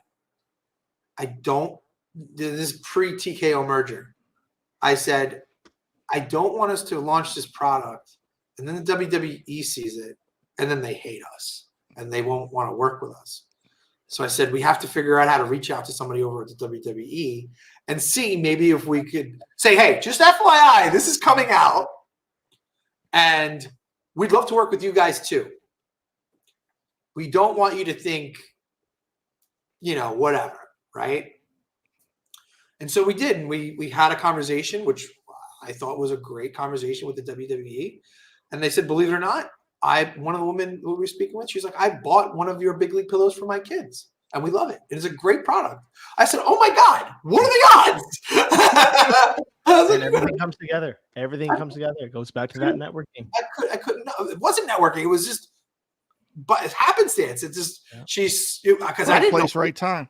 I didn't know who she was. It was like a Zoom call, much like this, and you know, it was the first conversation I had. She's like, very familiar with your brand, great product, well, quality. I was like, wow, that's unbelievable. I mean, that's crazy. Speaking of blackjack, Joe, I was at a blackjack table in Las Vegas, and somebody next to me one day was like, you asked me what I did, and I told him, and she's like, I just bought one of them. It's what are the odds? It's so bizarre how sometimes these things happen. So it's always a trip when you meet people. You're like, wait, there are real people on the other side of these orders. Like there are real people. It's bizarre. It's bizarre. So anyway, we told them that we wanted to work with them clearly, and you know, maybe we could get something going prior to our launch, and because we didn't want them to think, because at the time Vince was still kind of there, and Dana and Vince, although they got along, they were very competitive. Yeah. So I didn't want us to get blackballed from the WWE because we did this with the UFC. So I figured, let's go in and be 100% honest. And so we did. And I'll say this. It ended up being 3.5 years of conversation. Wow. Wow. So very frustrating. Very frustrating because it was, hey, we love you guys, but not yet kind of thing. It was like 3.5 years of courting, you know? So let that be another lesson, like persistence. Persistence is key. Yeah. Because I think they also looked at us and said, hey, you guys are a small company, you know? And they're not wrong. We are a small company, right? We're not Tonka. Right, of the 80s, and we're not Mattel, we're not Hasbro, right? We're a very small, scrappy, hungry, U.S.-made company, right? And that's not easy. It's not easy because a lot of these guys are going out and making their stuff in China and so on and so forth, and you know, it is what it is. And God bless them. It's a business model that's tried and true, and it works. But for us, being made in the USA was very, very important to us, especially with the way our product is made. We couldn't turn our product around in a quick fashion if it was made overseas. Good luck ordering something from China that's custom. It'll take you months, right? And people, when they order for us, it's like, oh, it's my kid's birthday next weekend. I need it tomorrow, right? Yeah. So that's kind of how we got started. But that also allowed us to have some serious flexibility when we started working with the UFC, right? Perfect example. We go live with the UFC. Fans are very excited. Very different crowd than the WWE, right? But there's a lot of crossover, right? There's a lot of fans that are the way I was, which is like I grew up with WWF, WWE, right?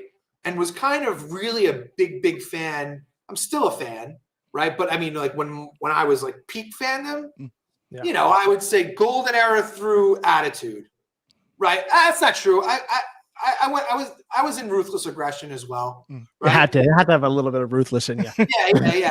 But I think like the tail end of Ruthless, I can't even say it, Ruthless Aggression, I kind of lost it. I was like, I was getting a little older, right? Career started to like happen a little bit. So I kind of like, I think that was like probably when they were they didn't know what they wanted to be yet, right? Because like there was a lot, it started going super PG, right? And I was like, this is kind of like really getting like, they were aging me out, right? So I kind of needed to find something new, right? And that's where the UFC came along. It was perfect timing because it dovetailed for me. And that was when, and Joe, you'll appreciate this. This is when The Ultimate Fighter, the TV show really started to peak on Spike TV. Yeah. And so that's when I really, really got into it. I mean, I was a fan day one, as mentioned, but The Ultimate Fighter really took me in because that was the first time the UFC really started doing storytelling. Because before that, it was like, and then this guy who was like big and this size fighting this he was bouncing in a bar yesterday, and now he's in a cage, right? But it was the first time the UFC really started doing some serious storytelling, and we got to meet Nate Diaz, right? Yeah. And like, you know what I mean? Like that was fucking awesome. It's right? like real world, but like fighting, It was, and I would say, yes. And that's what I would say. I'd be like, all right, you literally just created the greatest reality show of all time. Mm-hmm. Like instead of getting voted off the island, you get your ass kicked off the island. Like brilliant, right? So I thought it was great, and and obviously I became obsessed with it. And we ran with it, as you guys know. Here's a really cool story. So about 2 months into launching the UFC product, I get an email, and it's like, this guy's like, I work with Hulk Hogan, and we see what you guys doing, and they're awesome. We want to work with you guys. I'm like, no fucking way. Are you kidding me? Like, are you like really? Like us? You sure? So I call the guy, I get on the phone, I have a nice phone conversation with him. And he's like, we want to do it. He's like, we've been looking into doing this. Me and the Hulkster, we've been trying to, figure out how to make these things. And he's like, I love that you guys are American made. He's like, plays well into Hulkster's brand. I was like, yeah. I was like, let's do it. Are you kidding me?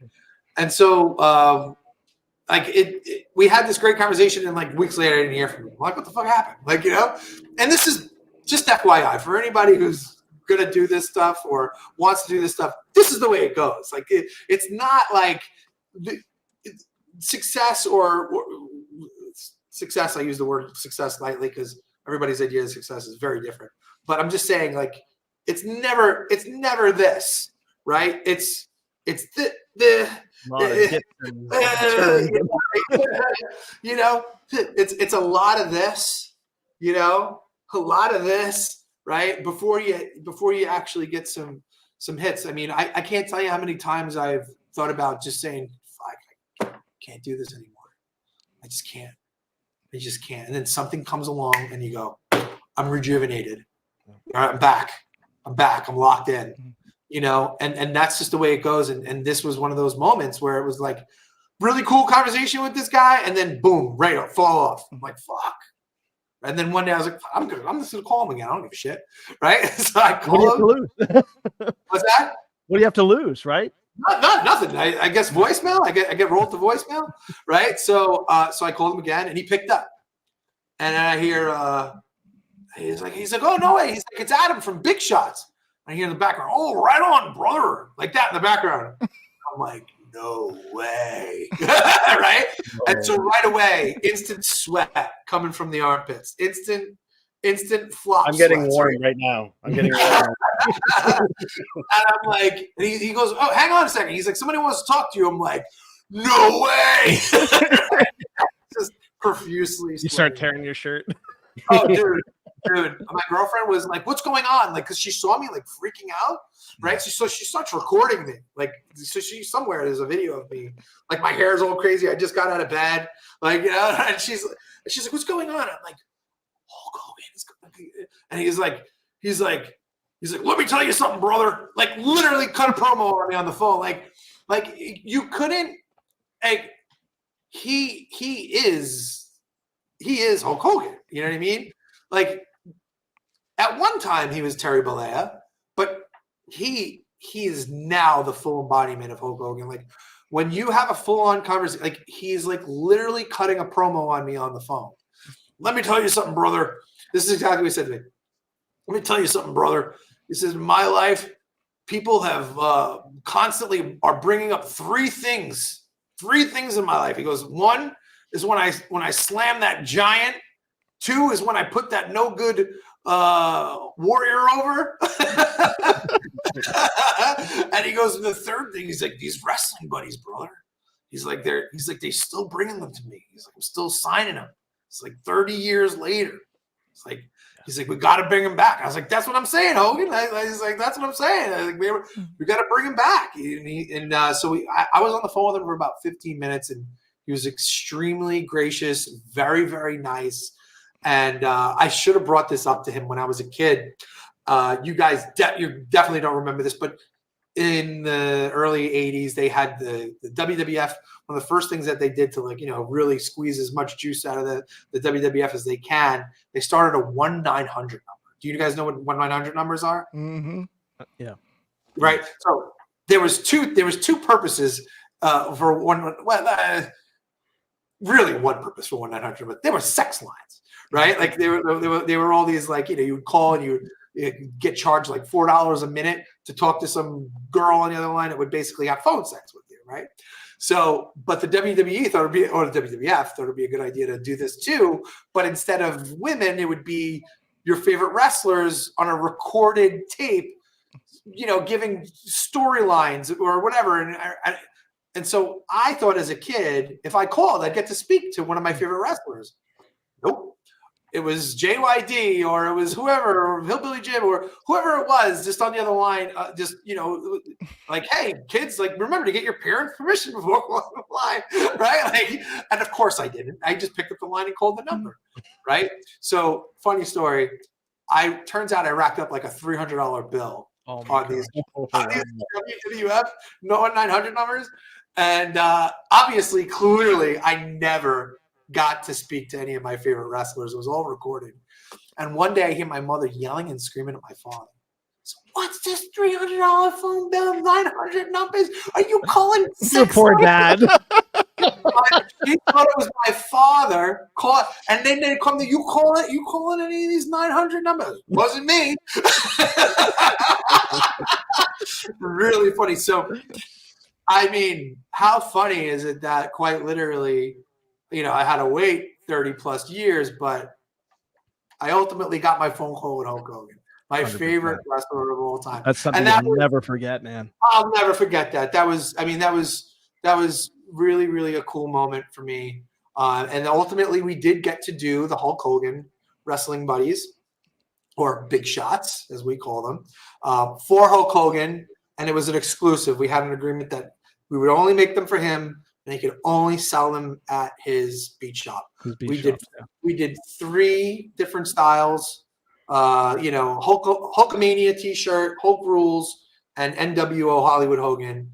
And we made 40. That's it. We made 40 of each style. So there was only 120 in rotation at that particular time. And it was a really cool experience to get to work with the Hulkster. And the cool thing is, he never personally announced that they were on sale, but the internet being the internet, it leaked online that they had them in stock, and they sold out at his beach shop in 24 hours. Wow, that's so cool. Which is really, really, really cool. So yeah, man, that was our first foray into working with wrestlers, and then I had another guy reach out to me that wanted to do some Ric Flair stuff. We worked with Ric Flair, so we did a Ric Flair, and we did a Mike Tyson, and Jay and Silent Bob reached out to us. They want to do. We did one of them, and again, I'm a huge Kevin Smith fan. Yeah. I've been to his podcasts live, and I've met Kevin previously, and so I was just like, oh my god, I'm getting to work with all of my heroes, which was just really, really cool. And then the British Bulldog's daughter reached out to me to do a British Bulldog. And so we did some really, really cool pieces. And then, come full circle, 3 years, cameo, 3 years later, we ended up finally getting our WWE license, our holy grail, if you will, because of persistence and great relationships that we continued to forge over with the folks at WWE, and not to be remiss, but also our relationships with Fanatics, right? Because we supported them on the UFC side of things. Again, just do great work, right? And that's what we did. We supported. Let your work speak for itself, right? Quite literally, and you got to support the partners that no pun intended you're in bed with. Right, so we supported Fanatics, whatever they needed. We were happy to oblige. One of the things that they asked for, Joe, was an Ultiman, and so we were happy to do an Ultiman. And UFC, believe it or not, was not really thrilled with the idea of not doing a hands up Ultiman, because as we know, the Ultiman's always hands up. We're like, arms down. Right? That's the buddy shape, right? That's the iconic buddy. Yeah, I said, listen, it's the form factor. I know there have been other buddies out there that do this or this or whatever it may be. There's been many iterations of the buddies, but we feel the form factor in its original form factor is, in our opinion, the best. And we think it lends to the best, I guess, what do they call it in the industry, the best play pattern. And also too, it fits into a bag nicely that way. If the arms are up, it's going to be a pain in the ass. Yep. So the form factor, we wanted to keep it true to its original form. So that way, Joe, in your case, it's perfect, because do you have a daughter or a son? I have a son. Perfect, right? So for your son, you get to quite literally hand down or purchase a new, big shot, in our case, that is quite literally the same play pattern that you had that when you were a kid. Is it modernized? Yes, of course. It's funny, Dylan, could you hold up the old and the new? You want the old and the new? Oh, the original buddy. The original buddy's right here. Yeah. There you go. Now, once again, Stephanie, for the time, absolutely crushed it, right? But in today's day and age, if we just kind of ran back with this artwork, it wouldn't have. We wanted to create something a little more edge, right? A little bit more of an attitude, right? So that way, not only will it appeal to kids, but it'll also appeal to the collectors out there and the people that really enjoy this stuff, right? The older kids, if you will, that's what I like to call them, right? The guys that have the man caves. So this will be a really nice addition to the man cave, right? You could have your favorite, faction, if you will, kind of lined up on your couch, and it's not going to look childish, if you will. To some people, maybe, but to others, they're fun. Yeah, I love the way that you've modernized things. I love that they're hypoallergenic. I love that they're machine washable. And I have to say, They feel heavier than 1.5 pounds. They Oh, they feel definitely are. They are. You Yeah. busted us. You busted Yeah. us. So, Yeah, they were supposed exclusive. that was the original language that we just never changed. But yeah, we should update that. Thank you for bringing that up, Dylan. Yeah, they are. You know what it is? I always tell my guys, like I at the factory, I'm like, you guys are putting too much stuffing into these things, and then they go, well, because the reality is, like, sometimes if you don't fill it out, what happens is you get these creases in them. And so we like the product to look quite like the product images, right? So we always want our product to have the best representation that we can at the end of the day, we want to put out the best quality product we possibly can. And if it requires an additional pound of fill, we're happy to apply. I have to say, even the smaller ones. Yeah. Head of the table here. There you go. Very full, very solid. I was so impressed. That's the 7-inch, right? That's the 7-inch, and that is the 22-inch. That one's actually for my son for Christmas that Dylan got. So yeah, he's 3 years old, and Cody is his favorite wrestler. And oh my God, he's gonna lose his mind. He's gonna lose his mind. I can only imagine the wrestling matches that the three of us are gonna have. Yeah. And when Dylan comes over, it's gonna turn into a fatal 4-way. So yeah. I'll bring my whoa. Yeah, no, that's great. And once again, like, this is what I love to hear. We're helping, create memories for kids and their parents alike, and memories that these kids will go on just like what we had when we were kids, and we remember. It's just so cool to be quite literally blessed. That's the only word I could come up with.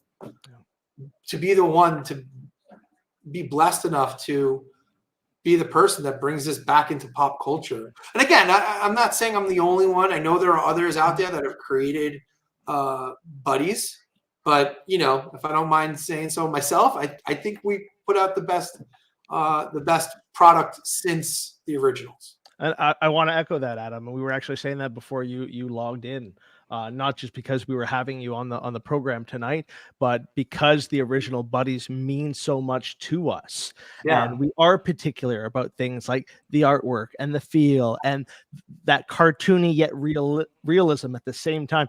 I honestly think that you guys captured that essence and the tradition of the original better than anybody else, because when I look at Dylan hold up that Cody, or I go on your website and I think about, damn, which one do I need to buy now? I look at them and they're like, man, it's bringing me back to the early 90s. Yeah. And being able to then pass that on to my son at Christmas time, just around the corner, that's one of those moments that I can't wait to experience with my kid. And I look at this podcast and I look at my friendship with Dylan. Wrestling is that constant. It's what brought us together. It's something that we've been fans of since like you said, since we were children.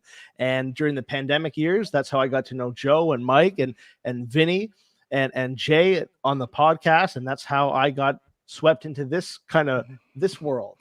So being able to have you on the show and you share your insights and your art and bring us back to 1990, man, it's awesome. And I truly think that you captured that feeling that we have always kind of wish we had in 2024. And I think you did that better than anybody else, man. Wow, Matt, that's a tremendous compliment. It means not only a lot to me, but I'm sure to the rest of my team, because we quite literally kill ourselves. I'm serious. Like, we lose sleep over like the smallest little, or at least I do.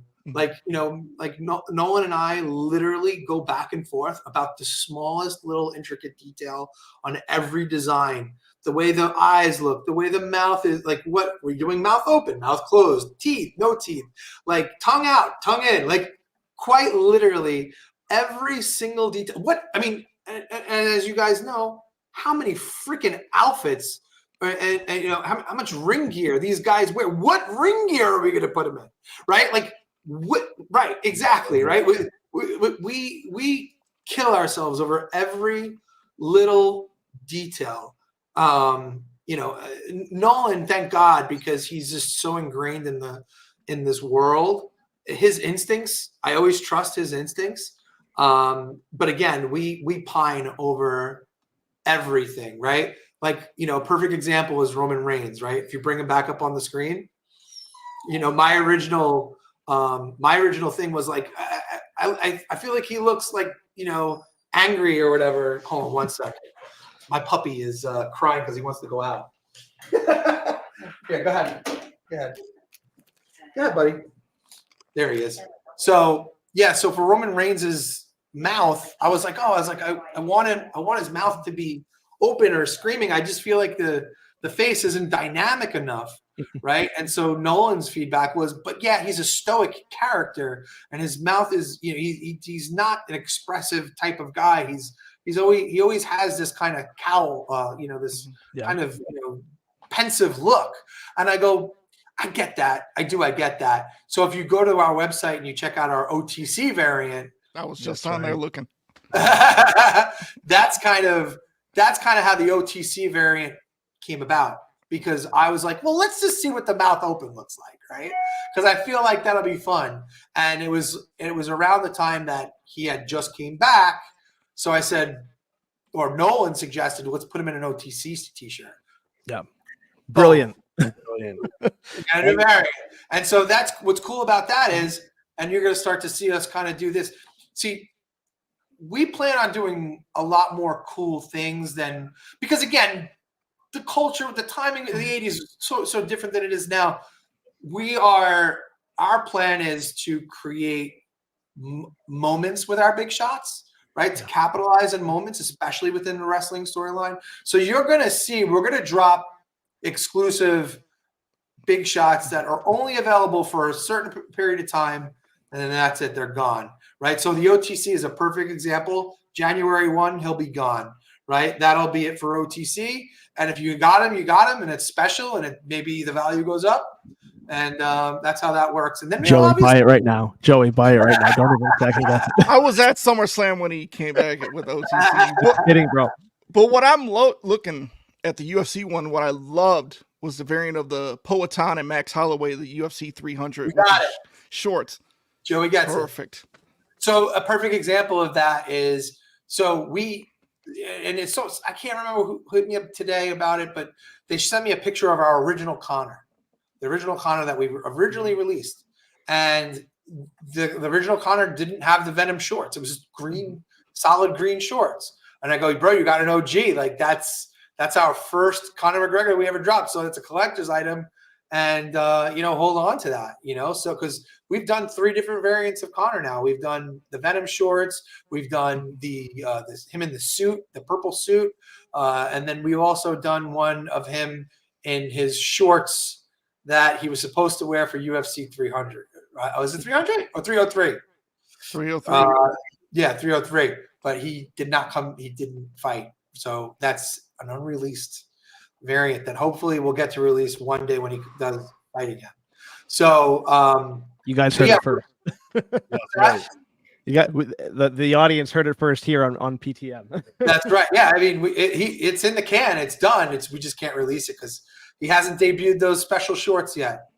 So again, and getting back to Max Holloway, our original Max Holloway was a different looking Max Holloway. I think we changed the facial expression. We put him in the Hawaiian print shorts, and we put the BMF belt on him because he won the BMF belt. So anytime something happens, so a perfect example of that is Cody. The WWE doesn't like to put belts on their toys that you can't remove. So that was a big deal for us to get that.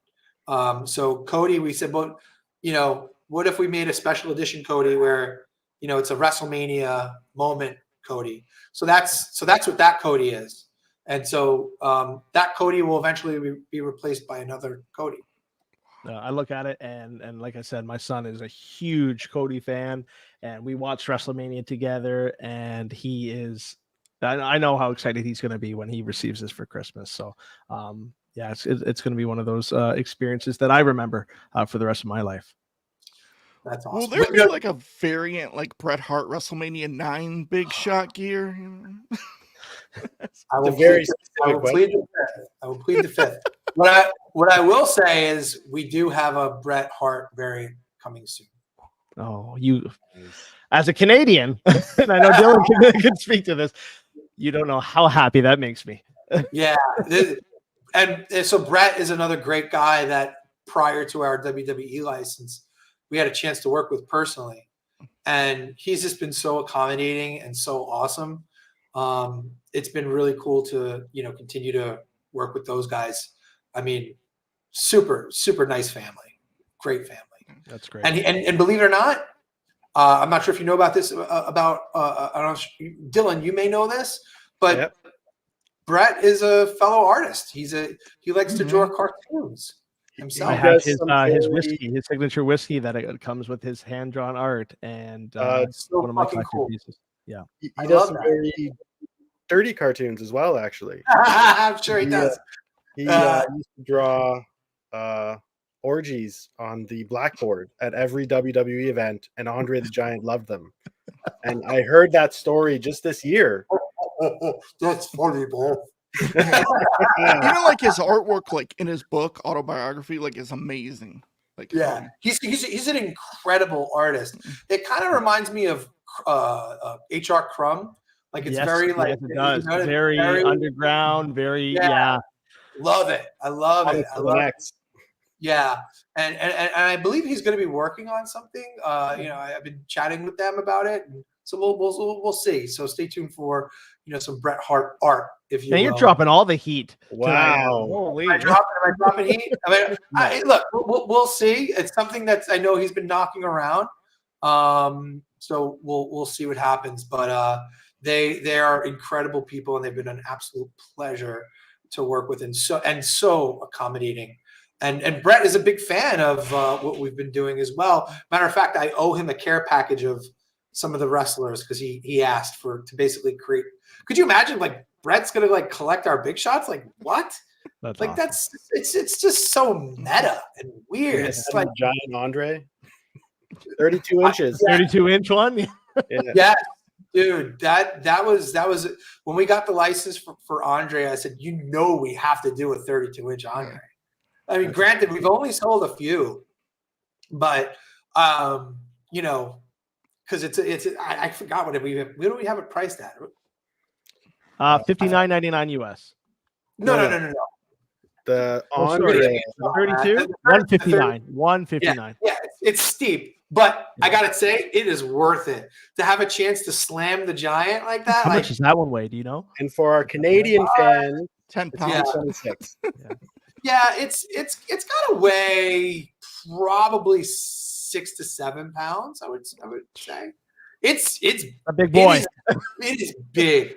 I had to get special shipping bags that like I had to like go to the ends of the earth to find, so I could find shipping bags big enough to ship them in. But Cardona has one. Yeah. He loves it. He loves it. Because I was so tempted, and then I showed my girlfriend, and the anger in her face when I showed it to her, and I was like, "Oh, look, we could get this too," and she was like, Listen, like I said, it's been just such an absolute blessing to like quite literally have the keys to so many millions of wrestling fans' youth. And it's not something we take lightly at all. It is something that, we treat, very gingerly, and we tread very lightly because we know every detail of every product that we release is going to be scrutinized by some of the toughest fans in the world. And when they don't like something, they're fucking brutal. I've seen it. I've seen Mattel, huge toy companies just get eviscerated for head sculpts or missteps that they take. And I just don't want to be on the other end of that. So I think a lot of it, we operate in fear. But in the most, not fear, but once again, we know the products that will be scrutinized, and it means as much to us as it does to everybody who purchases. So, we stand behind our product quite literally. I have to say, as a fan, that I love the 22-inch releases the most because you get to scrutinize that artwork. You get to look at every line, Yeah. all the little details. So it works out in the end, you know. Yeah, 1000%. And it's just amazing. It's so funny. Like, when we first got going with UFC, we only had one size. I didn't think anybody else would want another size, right? But I go, okay, if I want these sold at a venue, 22 inches pretty hard to get sold for. You know what I mean? Like, how many could they possibly carry if I'm gonna, you're sitting at your seats and you've got a 20. Yeah, it's just too cumbersome. So we said, what if we just came up with a smaller version that we could basically, our original idea was we'll just sell it to fanatics that they could sell in venue, right? And so that's what we created. And we said, hey, like, because they were like, we're not buying a 22. It's just, we can't. Where we're gonna keep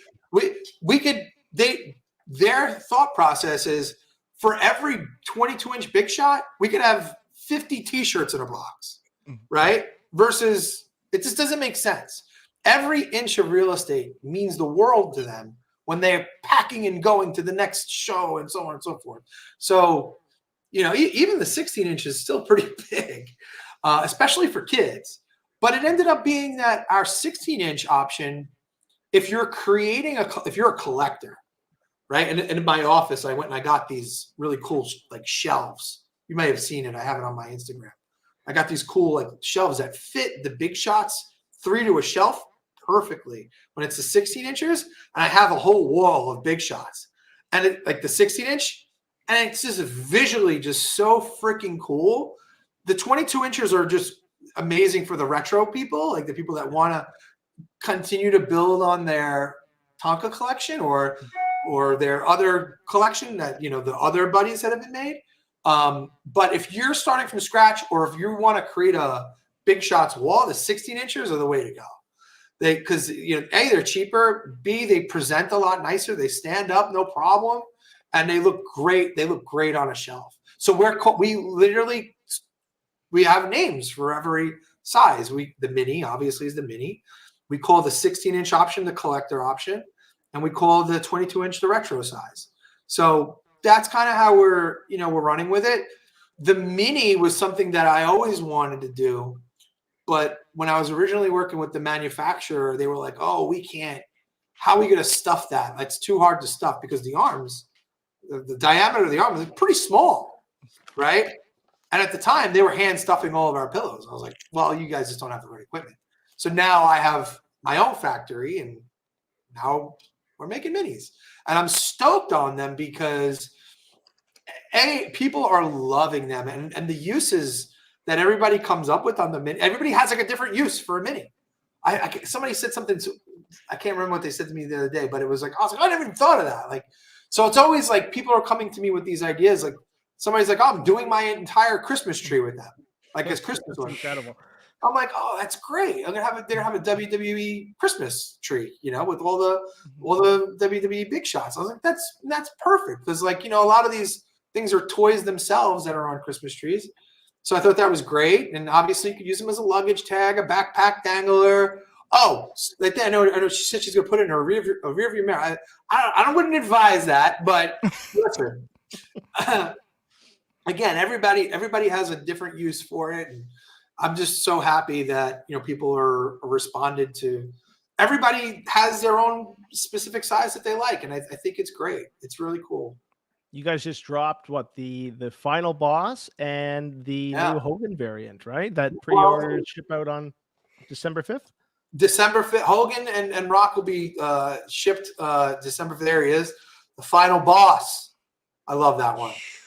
This was so much fun making this, and, you know, kind of. And again, like, once again, we go crazy over how it should look. And a funny story on this one was, originally he did not have the sunglasses. And I was like, I feel like he needs, oh no, I take it back. He did have the sunglasses, but the eyes were completely blacked out. So you did not see the eyes. And I said to Nolan, I go, you're losing the likeness without having these glasses on. And I said, what if we move the glasses down a little bit have the eyebrow so you can see the eyebrow, and then make the eyeglasses transparent so you can still see the eyes. Right. So that Good way, call, man. That's That's an a incredible fantastic call. call. that way you could still see the likeness, because, you know, as they say, the eyes are the window into the soul. And, you know, Nolan with his artwork captures every essence of it. And I just didn't want to lose any of that detail. And so I said, and he drew the eyes. I said, why would you draw the eyes if you can't see them? so I said, you know, it's just funny. I think he was toying with the idea of 86ing the glasses. So we did. There was an original variant with no sunglasses. And so we went back and forth on every little detail of every product is a story too. And I keep saying, like, we should have a YouTube channel and capture all this stuff, because we have calls just like this and we go over it and we get on the phone and we talk about all these details. There's a story behind every big shot, and you Every could big probably shot. have a catalog of so many different tales for each individual piece. It's very, very rare that it just comes out of the chute and it's approved and it's done. It's just, it does it happen? Yes. And it just happened with one of my favorite wrestlers. I'll give you a hint. He's a legend. And he's going to be released, I guess, maybe tomorrow. Oof. Oh, Yeah. This is a big one. Is it? Are we supposed to guess? I'll tell you what. I'll give you an exclusive right now. You got 3 guesses. Each one of you have 1 guess. If you nail it, I'll say yes. Okay, I'm going last. Okay. I'm going to cheat like that. Yeah. All right. Joe? Hold on, let me go. I'm I'm gonna say Ultimate Warrior. No, that's not who I was thinking. I'm going to say Stone Cold Steve Austin. Cue the shattering glass. Oh, there we go. Holy. Wow. Tomorrow. Again, another first here Yeah. on Pounding the Meat. You heard it. Stone Cold Steve Jesus, Austin. it just makes me uncomfortable. That's what we aim to do on this show. That's awesome. Now I get to say I was going to guess that, and you never know if I'm telling the truth. That's the genius of going last. Solid guess. Yeah, tomorrow we're dropping the rattlesnake himself, Stone Cold Steve Austin. What? Yeah, it'll be a fun release. And by the way, I say this about every big shot, but this is my new favorite big shot. Whoa. I say it with every drop. I go, no, this is my new favorite. But this one is just so goddamn good. It is so good. I can't wait to see how He's got the vest on. I Yeah. bet. It is. We'll have to wait. We'll have to wait a few hours. Yeah. We'll have to wait a bit. It is so good. It is so good. And I'm sure you guys Vest, it could be t-shirt. Like, there's No, you'll see. You'll see. I give you enough, all right, guys? there's big options. Yeah. Listen, like I said, the cool thing about Man, that's exciting. us is we're quite literally for fans by fans. Like, we're fucking fans. Like, this is not, like, we're not a huge corporate entity like that is just like, all right, how can we squeeze these wrestling fans? How can we squeeze these marks for every dollar they got? Like, that's not it. Like, the truth of the matter is, like, do we make money? Like, yeah, sure. But every dollar goes right back into the business. It's truly a labor of love right now. Would it be nice to make money? Yes, of course. It'd be great. Obviously to keep the thing going and, but, truly right now, we are a startup in every sense of the word. And, we're having a lot of fun with what we're doing. And we just want to keep this thing going and, take this thing to the heights really, truly that this product deserves. And, we have a lot of great ideas to continue to build on the brand and the form factor, and with everybody's support and everybody's love for what we're doing. If we could continue on that trend and continue to pick up more fans and collectors, then by God, let's see where we could take this thing. Absolutely. Hearing your story from the very beginning, and you selling to your classmates to make and it wasn't about the money, like you said. It was the experience and being able to give to them, and then taking that idea from when you were so young and then just running with it. And yeah, you had the support along the way, which I think is such an important factor. And a lot of kids maybe don't always have that, but so long as they have maybe one caring adult that believes in them, that will certainly help to elevate them. And it was great that you were able to share that story about your dad being that person for you, and all these different experiences that you've gone through from the very beginning, and how it all comes full circle. There are a lot of moments tonight that have come full circle with the stories that you've shared. And I'm excited to see not only the release that you just dropped a moment ago, but I'm excited to see what the future of Big Shots is going to look like. And you might have these ideas now, and sometimes those ideas might change, and sometimes you might grow on them. But I think everything that you guys are doing right now, it's working, and people love the art that you are putting out there. And it's not just a throwback for people like us that recall those nostalgic years of wrestling, but those new experiences for kids like my son or like Joey's boy, that will be able to have these pillows that they're going to be able to beat up like we did when we were kids, and then us as parents have those experiences.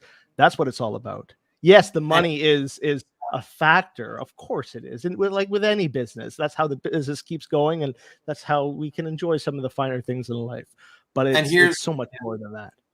And here's the crazy part: as much fun as your son is going to have with his Cody Rhodes WWE Big Shot, you are going to have so much enjoyment out of watching him play with his WWE Big Shot, because it's going to take you right back, and you're going to see so much of yourself in your son. And it's just going to just the excitement and joy that it's going to bring to him. It's going to be 10x for you. Yeah, 100%. That's what it's all about, man. And yeah, for you to be able to kind of give that experience to the world, I think we're blessed. We're blessed that you are able to share your ideas and have them come to fruition. And we're blessed that you were able to come on tonight and share your life and your life experiences with us and everyone who's still watching at 12 o'clock in the morning Eastern Standard Time, and for everyone who's going to be tuning in tomorrow, because we have a lot of fans that are international, a lot of UK guys that couldn't stay up late for this, but I know they'll be watching when they wake up. So. UK friends who have stayed up for this, who are watching now, so shout out to them, and shout out across the pond for sure. Yeah, and I have to say thank you as well. Like, amazing. I actually had a list of questions, and you covered all of them. Oh wow, amazing stories. So perfect. Wow. The only one that was not covered, which is not for the zine, but it's actually for my girlfriend, is because she loves the Bruce Buffer that talks. Yeah, and she's like, are any of them going to talk from WWE? And I was like, I'll ask. And she's like, make sure you ask. It's on the table. I'll say that. It's on the table. Right now, just like with Bruce Buffer, like you got to wait for the right one. Yeah. You got to wait for the right one. Like if you threw a voice box into every single one of them, it's just not special anymore. And the answer is yes, it's on the table. Eventually, I'm sure we will get a whack and yak, WWE Big Shot at one point. So cool to hear. Thank you so much. Yeah, no, okay. Listen, guys, this was so cool. I didn't expect this. Dylan, thank you for reaching out. Thanks for, supporting us early on. It means a tremendous amount. Joey, it's a pleasure to meet a fellow UFC fan, and a great conversation. Matt, you're doing the thing. Keep beating the meat. We really appreciate that. Once again, you guys said some really incredible, nice things, and encouraging things. And it's honestly because of guys like you that, it keeps me going. Because trust me, I have plenty of days where I wake up and go, "The fuck am I doing?" We all do. We all second guess. But no, seriously, when I get to have conversations like this and their, reassurance that I'm heading in the right direction, it means the world to me. So, and all of us that work on the brand, by no means is it just me. I mean, I have an incredible team behind me, from factory workers to partners and investors, and obviously Nolan, and artists, graphic designers, marketers. The list goes on and on. I'm surrounded by an incredible team, and if it wasn't for guys like you, it wouldn't be possible. So, thank you so much from the bottom of my heart. It's been an absolute pleasure, Adam, to have you on tonight. And if time permits, yeah, man, we'd love to have you back. Absolutely. See what happens next with Big Shots and everything else that you guys have planned. And we heard a few exclusives drop tonight, and I can't wait to see what is next for Big Shots moving forward. Yeah, awesome. I'm gonna have a new UFC Classic Championship belt pillow in my future. I got one in the back. You don't know if you can see it. I saw it on the couch. I was looking at it. I'm like screwed up here. There you go. There it is. That's it. There it is. So that's amazing. All right, guys. Thanks again. We'll talk soon. Thank you. Thanks again. Soon. On behalf of Pounding the Meat, we want to say thank you to everyone who tuned in tonight. And yeah, we're gonna have to do this again sometime. This is a lot of fun. So thank you, Adam. Thank you, Dylan. Great having you on the show, man. Last thing, I guess I should plug the site real quick. For those who don't know, you can check us out on Instagram at Get Big Shots, or Twitter, or X, at Get Big Shots. If you want to check out our website, getbigshots.com. And if you want to check out Big League Pillows, that's bigleaguepillows.com. We are going to put those links in the description below on our YouTube channel for those who are watching, and they'll be able to find those your websites and order all of their favorite Big Shots. Joey and I, we do this for fun. We do it because we love it. This is something that we're passionate about, and as you know, Adam, with how busy your schedule is and how so many of our schedules are with families, it's hard to be able to do this sometimes, and we're not able to go on every single week. But when we do, and when we have special guests like yourself and like my good friend Dylan, it's also reassuring for us. This is why we do what we do. To be able to have these kinds of conversations and get the word out there, and just bring all of us together, and wrestling is that constant, and just being able to hear your experiences tonight. Dylan's Old-Timey Wrestling Zine that is in the works and will be out soon. This is why we do what we do. And so yeah, without further ado, thank you everybody for tuning in, and we will see you next time. Have a good night. See you guys.